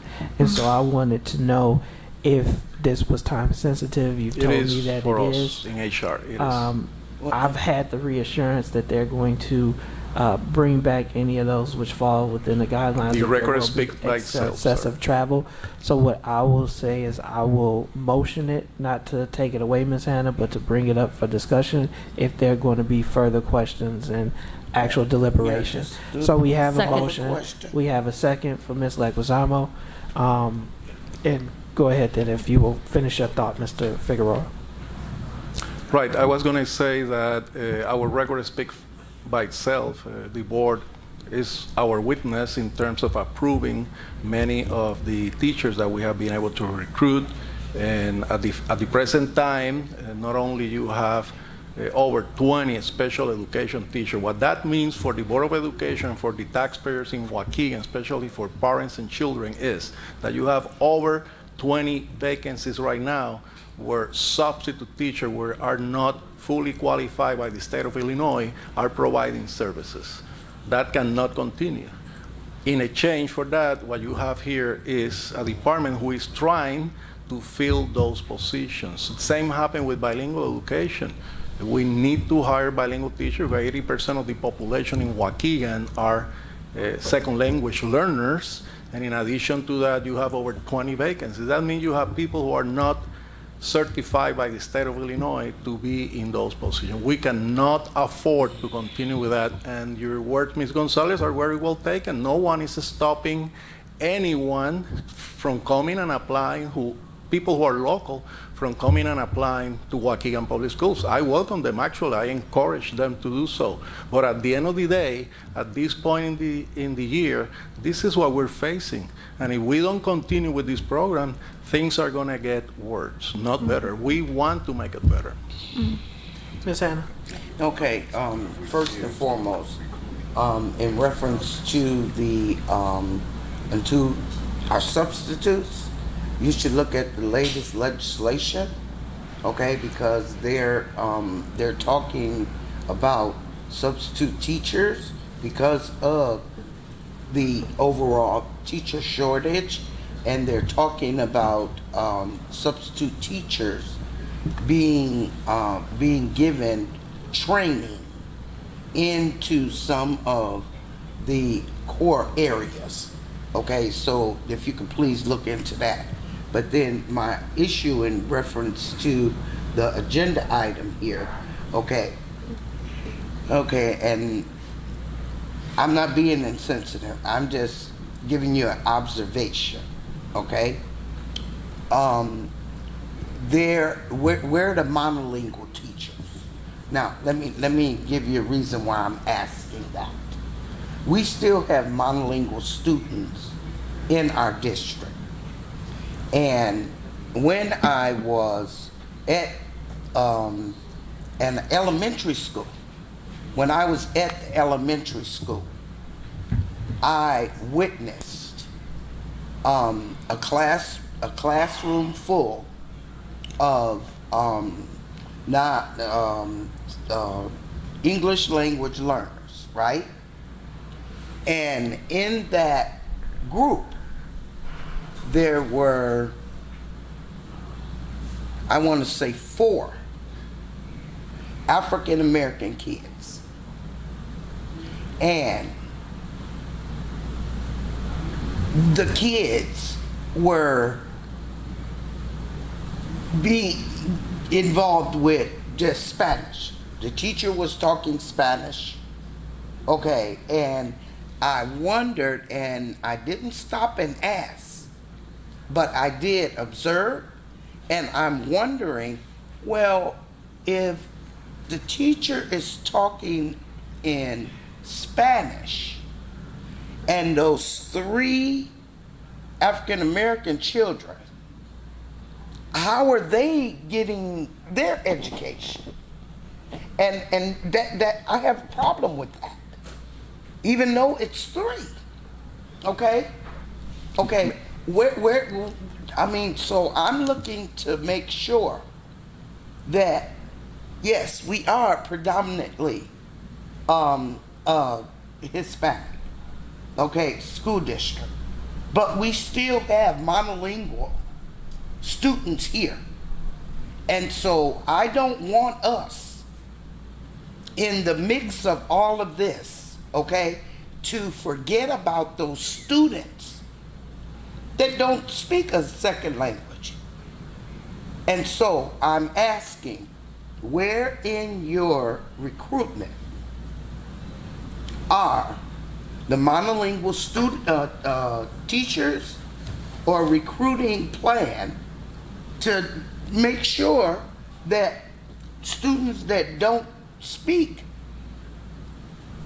a second language or Spanish, that they're getting the education that they deserve as well? Ms. Anna, that's a program design question. That's an appropriate question. Tell me again. Program design question. When we deliver services to bilingual students, Right. we do have some components out there for ESL as a second language, and they do a dual language compilation, which means that you Right. have mostly bilingual students, and you incorporate some monolingual students based on the population of Waukegan. This might be mostly African Americans. So that is a voluntary program where parents decide, but what I'm trying to say is that that's a question that should be addressed by the bilingual director, rather than my job is to try to bring teachers to Waukegan, and the vacancies that I have right now are over 20 in bilingual education, and that's what I try to address. And the special ed is a very critical component of the special ed service, bilingual,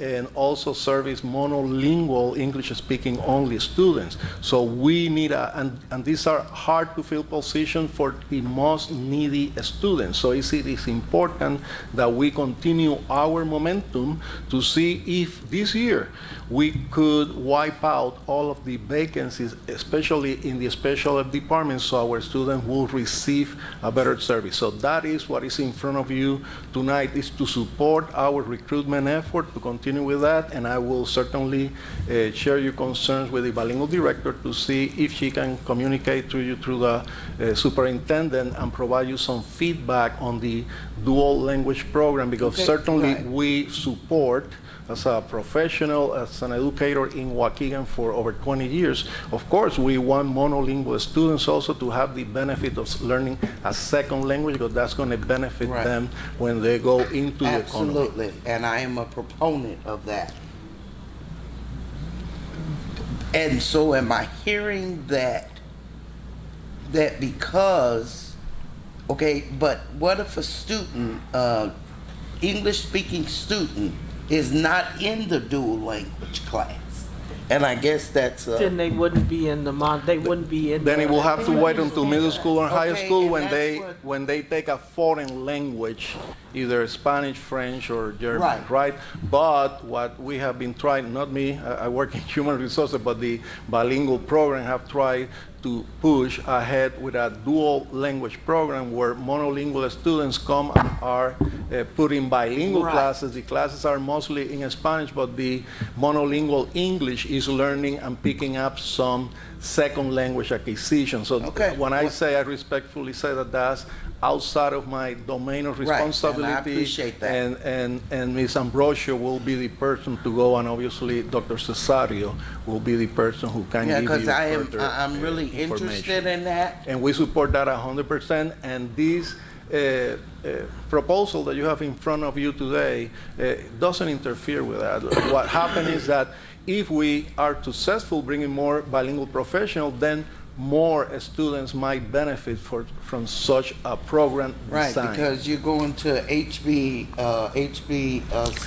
I will go anywhere I can bring teachers to Waukegan Public Schools. Noted here.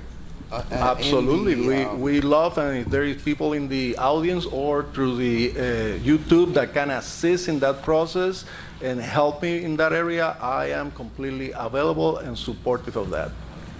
Ms. Leguizamo. Thank you, Board President. I just want to make a comment here that I actually like to vote on this item today because I'd like to, I've spoken before about removing barriers and letting the team work their magic, right?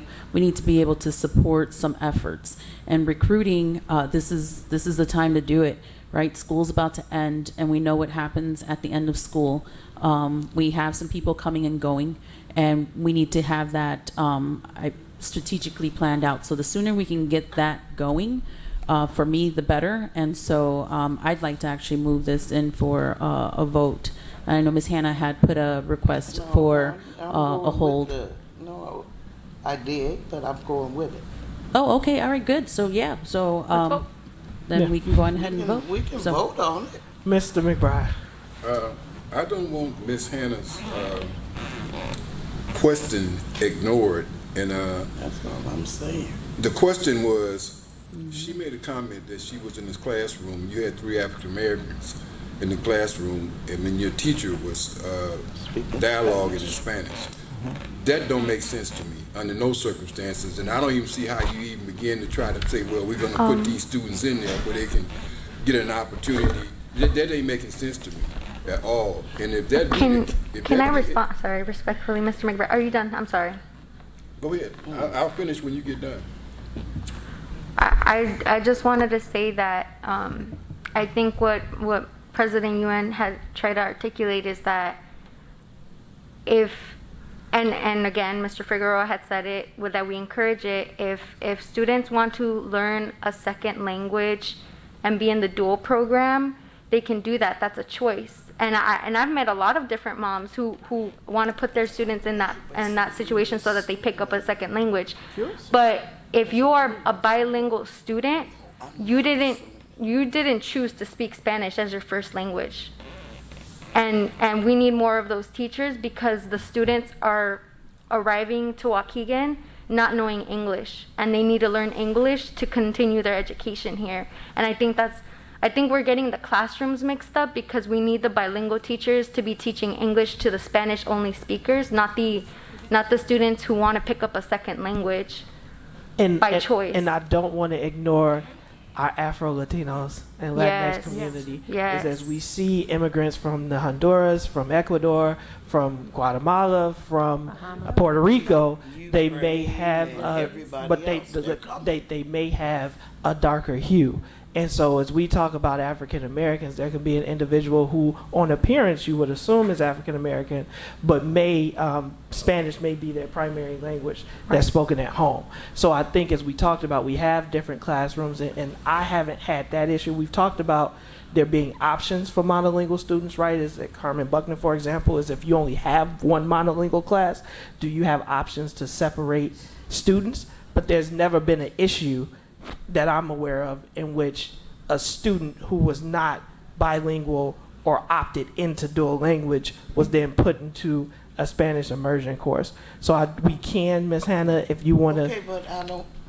Go ahead. If sir. you want to share either the school and the classroom with the superintendent, she can look into that particular concern. But I just wanted to reiterate the two things: is that we are always recruiting for monolingual teachers, and there will always be a place for monolingual teachers here, and that if there were 3 African American students in a class, were those students in, like you said, we're making assumptions. And so what I'm saying is that I know there are monolingual classes in District 60, and that if there was a child who was in a classroom and they weren't being taught in their primary language, is they either self-selected, is what we understood, or if there's something else that we need to look into, let's give the specific class number in the school so that there can be a further investigation at that site. It will be illegal to place monolingual students in bilingual education without any type of due process for the family or the student. Absolutely. So the assumption is from Ms. Hannah, I believe that correctly identify, I'm assuming,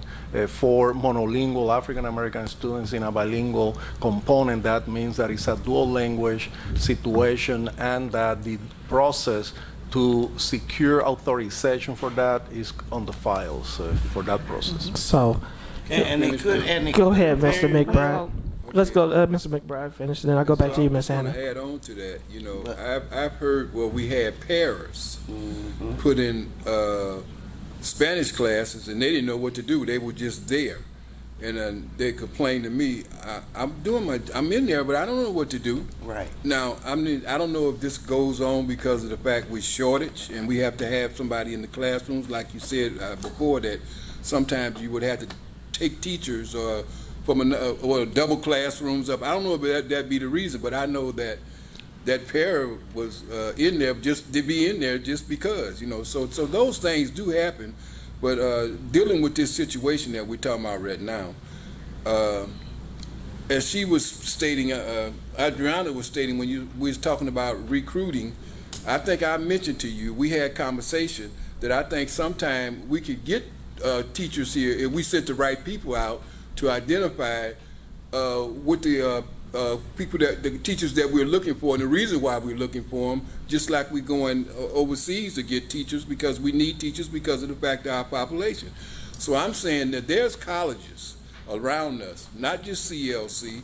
You got Malcolm X College, you got Harold Washington College, you got UIC down there. Now, are you sending right personnel down there to recruit, to bring people back here? And sometimes people don't want to come back. Sometimes they need to identify with the district and have somebody talk to them about how well the district is. And I think you'll be a good access to this community. So I think I've talked to you about that, and I don't know if you've done that or not, or tried to move in that direction. But I just think that the idea of recruiting, we could be a little bit more progressive in how we do things. We do agree 100% with you, sir. And my comment, Mr. President, was based on what I saw. And I stood there for a minute. And while the teacher was speaking to all of the students in Spanish, the African American students, they were just kind of like just standing there, as if do we belong here? What are we supposed to do now? And that's why it caught my attention. Yeah. And so in asking about or letting the superintendent know the school, I would like to know overall how many dual language classes do we have? How many? What's the composition of the classes? And you know, are the students there because they opted in to get in there, or are they in there because of placement? Okay, you understand what I'm saying, Superintendent? So I'm asking that to get the information, because I have heard of parents saying that their students have been put in a class like that, and it wasn't by their own opting in. Yeah, so if those are the examples, let's get those to the superintendent so she can do it. As far as dual language and enrollment, that's, again, they have that information. It's easily accessible. It was presented earlier last year, and it's a continuous push. And I think if we can define bilingual education versus dual language education. That's correct. And then what is the current dual languages? Obviously, we know what we see in Miss Briscoe, that there's been a very big push to get more African American students in our dual language. Get a second language. Absolutely, And again, and we're very supportive of that. And 100%, I want to acknowledge what Ms. Hannah is saying, is making sure that all students are receiving services. But it's something else that when we talk about equity, it's something else that was brought to our attention, is that to join the GAP program currently, you have to renounce your bilingual services in order to enroll in GAP, which is a 100% monolingual program. And so you have students who are gifted. You have students who are gifted. You know, Sofia Vergara has a very famous line: "You don't know how smart I am in Spanish," right? And so what we have to do is make sure that we are providing those opportunities for all our students with equity. And so as Ms. Hannah is talking about students that are lost, who may not speak Spanish, we want to make sure that we also are providing those opportunities and resources for our students who are in these English classrooms and need those additional supports. So thank you for raising the issue. I think the hour is late and we've gotten sidetracked off of what our action was, which is related to recruitment efforts. So call the question. Can I finish my statement? Yes. Roll call vote, please. Ms. Callahan Wozniak? Yes. Mr. McBride? Yes. Ms. Gonzalez? Yes. Ms. Hannah? Yes. Ms. Leguizamo? Yes. President Ewing? Yes, item approved, motion carries. We're now at personnel, item 41222, and I appreciate our individual who stayed through this time. I'm going to do the financial report. Ms. Leguizamo had a presentation. I am going to ask that you hold that presentation because there's a lot of information in there, but I think the hour is late. So go ahead with item 12B. It is recommended that the Board of Education accept the administration's recommendation to approve the appointments and accept the resignations and retirements as found on schedules F976, G634, and L923. I make a motion that we approve the item as presented. Motion by Ms. Hannah. Second. Second by Ms. Wozniak. Any comments or questions on the motion? Roll call vote, please. Ms. Callahan Wozniak? Yes. Mr. McBride? Yes. Ms. Gonzalez? Yes. Ms. Hannah? Yes. Ms. Leguizamo? Yes. President Ewing? Yes, item approved, motion carries. We have a couple administrative appointments that we want to recognize right now. First up Give me 1 minute.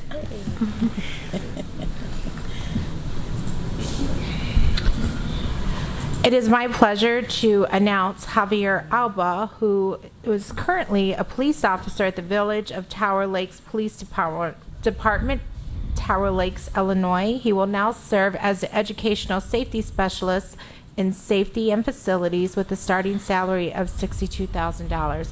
Welcome, Mr. Alba. Welcome. I'd also like to acknowledge these two dedicated individuals that are taking new leadership roles with us, because I'm hearing that some of you had started at 6 a.m. this morning, and I am so thankful that you just sat through our board meetings so that we could see your face and welcome you to our district.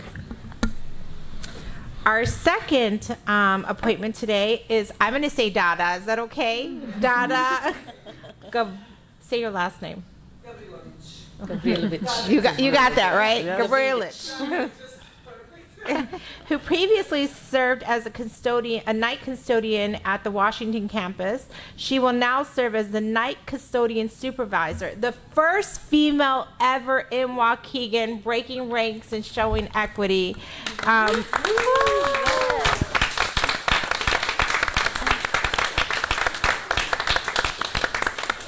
With the starting salary of $52,000, and I know that Dada was new to our country probably 4 years ago, longer.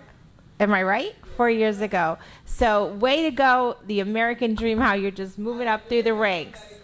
Thank you for all you do, Dada. Thank you, Dada. Thank you, and welcome to welcome to District 60, and thank you for promoting from District 60. So. Awesome. And now we are at what? Unless, do you have legal reports, Ms. Vanderbroek? Financial. Mm-hmm. Yeah. No. In back, right? You wave so the board sees this is the new ESS. So. Yes, sir. Yeah, that's why. Yeah, it was only the two. Yes, ma'am. Yes, yeah. Oh, I know.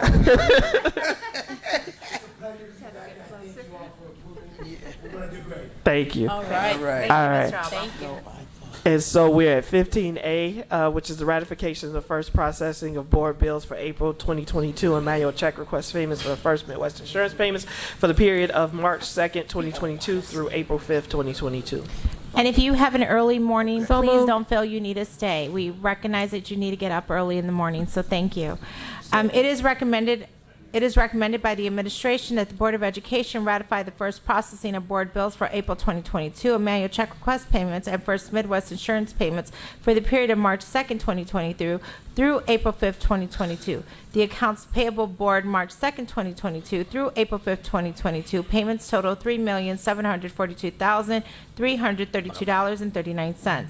The manual check request payments for the period of March 2nd, 2022 through April 5th, 2022 total $4,404,916.54. The First Midwest Insurance payments for the period of March 2nd, 2022 through April 5th, 2022 total $2,044,816.18. All right, I heard a motion. Who was that? Ms. Wozniak. Second was from Ms. Hannah. There was a question related to the size, and there was clarification that the amount is over 11 million is because we haven't approved them since our first meeting in April. So it's just the time between meetings. But everything is there, it's listed. If there were any questions or are any questions, please get those to the superintendent, myself, and Ms. Polk. We got a motion and a second. This will be the last action before board member time and adjournment. Roll call vote. Ms. Callahan Wozniak? Yes. Mr. McBride? Yes. Ms. Gonzalez? Yes. Ms. Hannah? Yes. Ms. Leguizamo? Yes. President Ewing? Yes. Motion approved. Item carries. As I mentioned, we're holding our committee reports. I'm going to start with board member time. I'm going to go first to Ms. Hannah. I just want to, acknowledge again when I did the reading at Washington Elementary. I truly enjoyed it, and I really enjoyed it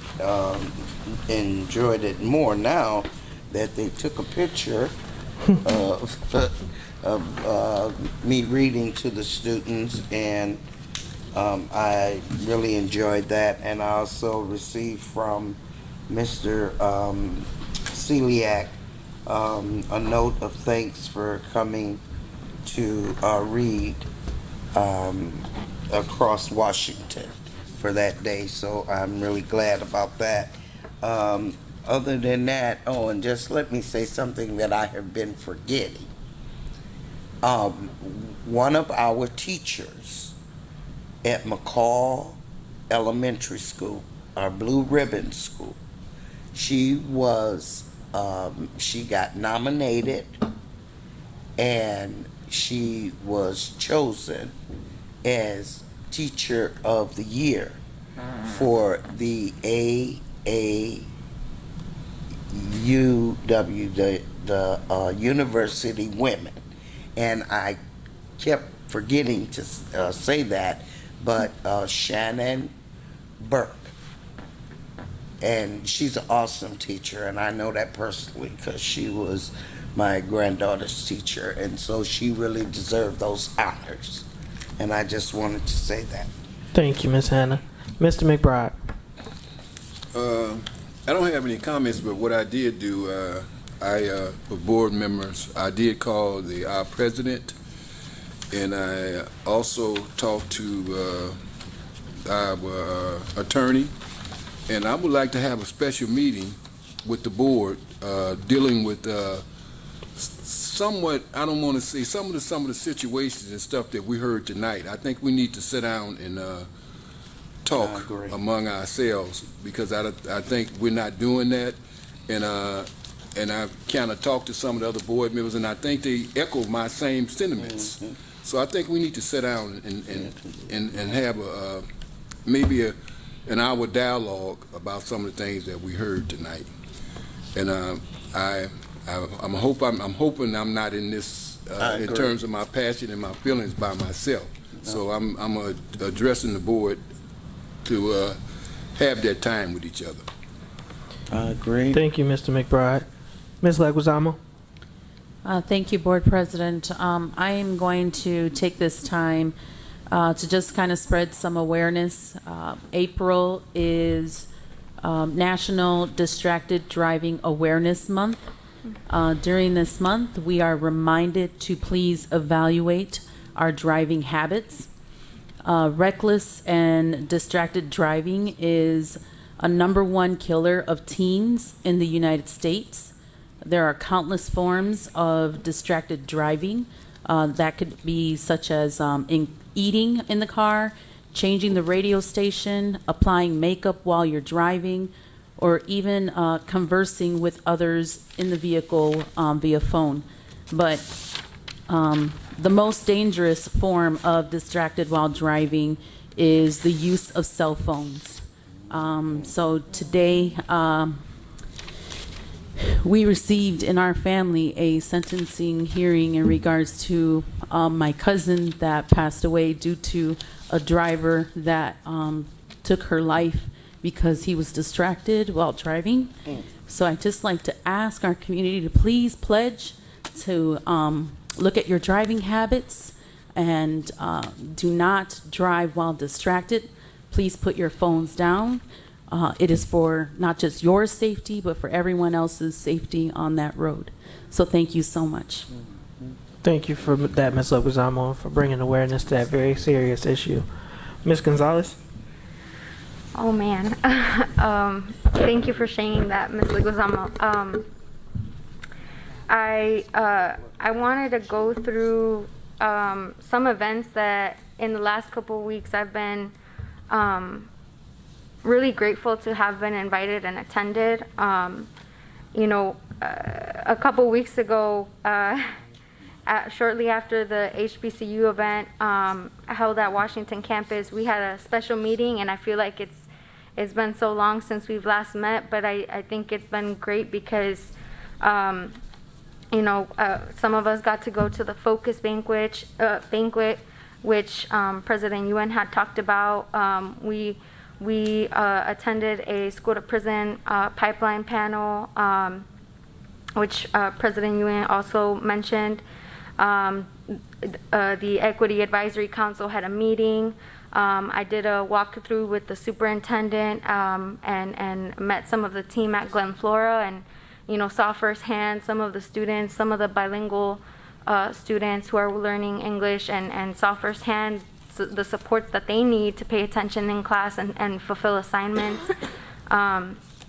Had breakfast with a district employee, and most recently today got to attend several sessions of the BAM and WOW counseling service that we brought into the district. And for me, it was really moving, and obviously I wish our meetings weren't this long, because I think more people need to hear it. But I was so skeptical of the organization coming in, like most community members, and seeing the counselors. We visited, Ms. Leguizamo and I visited Brookside campus. Seeing the counselors work one-on-one and through the group dynamics of each session was really eye-opening for me, because our students held themselves accountable, but they were also holding their friends accountable. The level of self-awareness that some of the students had was incredible, and I wish that we could highlight that more, because they know that they're failing, and they know they can academically challenge themselves to be better. And I just wish our community really saw that and what those sessions bring out of them. And I hope that they onboard the next person to join the Brookside team. So I just wanted to highlight that, because I think it is the direction that we're moving in, especially considering this wraparound center that we're trying to manifest. I'm really hopeful. I think I've been more hopeful these past couple weeks than I've had since I started on the board, and that was really hard for me to realize, but it gives me a lot of hope for what the next years can bring out of my term. And I hope I continue to meet more people who work in our buildings, because I think that they do an amazing job on the day-to-day. Ms. Wozniak. I don't know if you have all heard, but the city of Waukegan is having a week-long Waukegan Earth Week starting this Saturday. There's a pickup in downtown Waukegan from 9 to 11 on Genesee Street, and it'll end with my Amstutz cleanup from 9 to 11 the next Saturday. And there's ward-based pickups, and the school district is doing some things. I don't know exactly what schools are doing what, but if you need information on that, Carolina has that information. So I'm excited to see us all get out and clean up some garbage. Thanks. Yeah, so thank you, Board of Education. I want to again thank those that put on the presentation and for being able to pivot, as well as the work that went into it. I do want to clarify, is because when we talked about a wraparound center, again, our McKinney-Vento program, as well as what student outreach has been able to do, should be commended and will not go away with the addition of a wraparound center. But what the wraparound center will do is to provide a resource and centralize those resources for the entire community that will hopefully make their job a little bit easier, is because they can point them right to a location in which some of those basic needs can be met.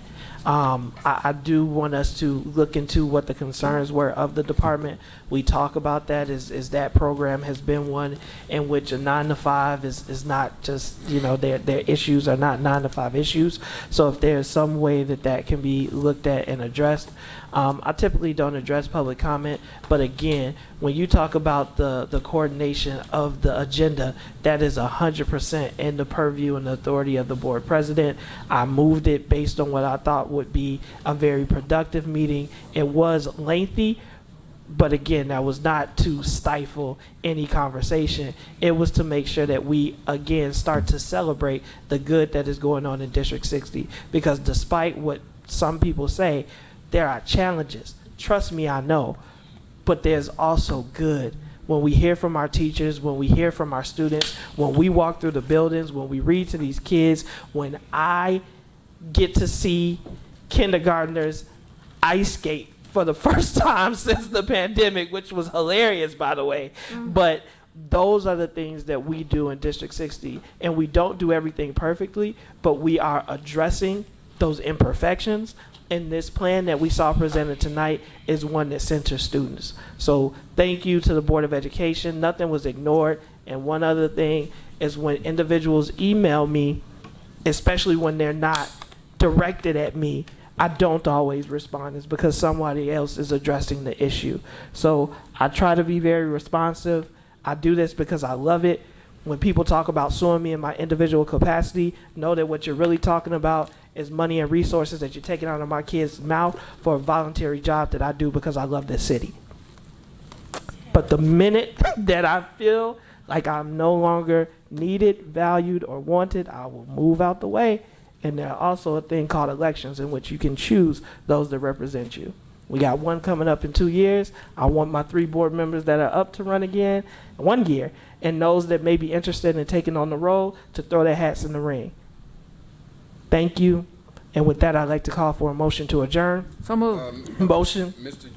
President, I asked for a request. I don't know if you ignored it or you didn't understand what I was saying. It was during board comment, so I thought it was a comment. I think we had already agreed to address it, so I don't have a date right now. But I just so you will be trying to. If the board itself, I don't want to have consent to this. I don't want to feel like I'm out here by myself. Mr. McBride, are you saying you want us to go into closed session to? Yes. Is that what you're asking? That's what I'm asking for. You're not asking for closed session tonight. I talked to you. Not tonight. I talked to No, what I, council. So actually it's the board. Do Right. we have any leverage? My understanding, Ms. Hannah, is he was asking for a special meeting to talk about the But I know, administrative leave but- process, which would not be a closed session subject.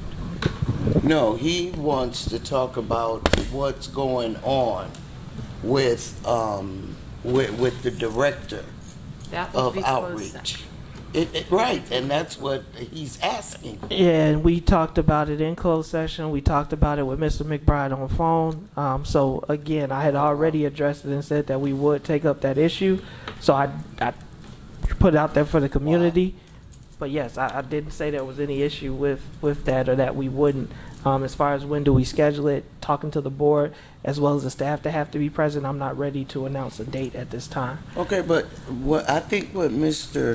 McBride is saying is that we don't need the staff. We need the board. Yeah, I'm trying to figure out where they come in. We need the board to make a decision. So And it's in our If you don't want authority. to do it, we just don't have to. Nobody do it, man. said not to do it, and that's the whole point, is this debate, which is during board member time when I've already agreed to address the subject, is what, is yes. If we want to have either a special meeting at the end of another meeting, we got an update already that there's an opportunity. Give me a chance to coordinate it, is all that I'm asking. Well, I don't Right, have a but problem people- with you, but you just going to close the session, not even saying that. Because it was board member comment time and because I've already agreed to address it. And you are aware that if a board member. 2 board members can request and call a meeting on their own, or the board president can. Yes, I'm very aware. That's not what I was going to say, sir. He wanted to go into. He does not closed want to go session. into closed session, Ms. Hannah. That's not what he's asking. Is that not what you're asking? No, it's the same principle. I mean, I just asked for a Okay, special well, meeting. look, you got to help I me asked- because that's I what know, you I were asked for a saying. special meeting. But once again, I called our president and talked to our president, so he understands what I'm asking for, as well as our attorney. But the question, what I'm getting at, you was getting ready to close the meeting and not saying when. I'm going to try to schedule. You hadn't said anything. It's almost like I didn't say anything. That's where I'm at, unless I missed something. That I told you by phone call and in closed session, which I know because of your other commitment, that you weren't in. So I agreed to address it. It was board member time, your opportunity to say whatever it was. It wasn't a dialogue, so I apologize for not addressing it directly, Mr. McBride, but I've already committed for now the 4th time to having a conversation about this. So with that, I will call for a motion to adjourn. So moved. Motion by Ms. Wozniak. Second. Second by Ms. Leguizamo. All in favor signify with aye. Aye. Any opposed, nay. Meeting is adjourned.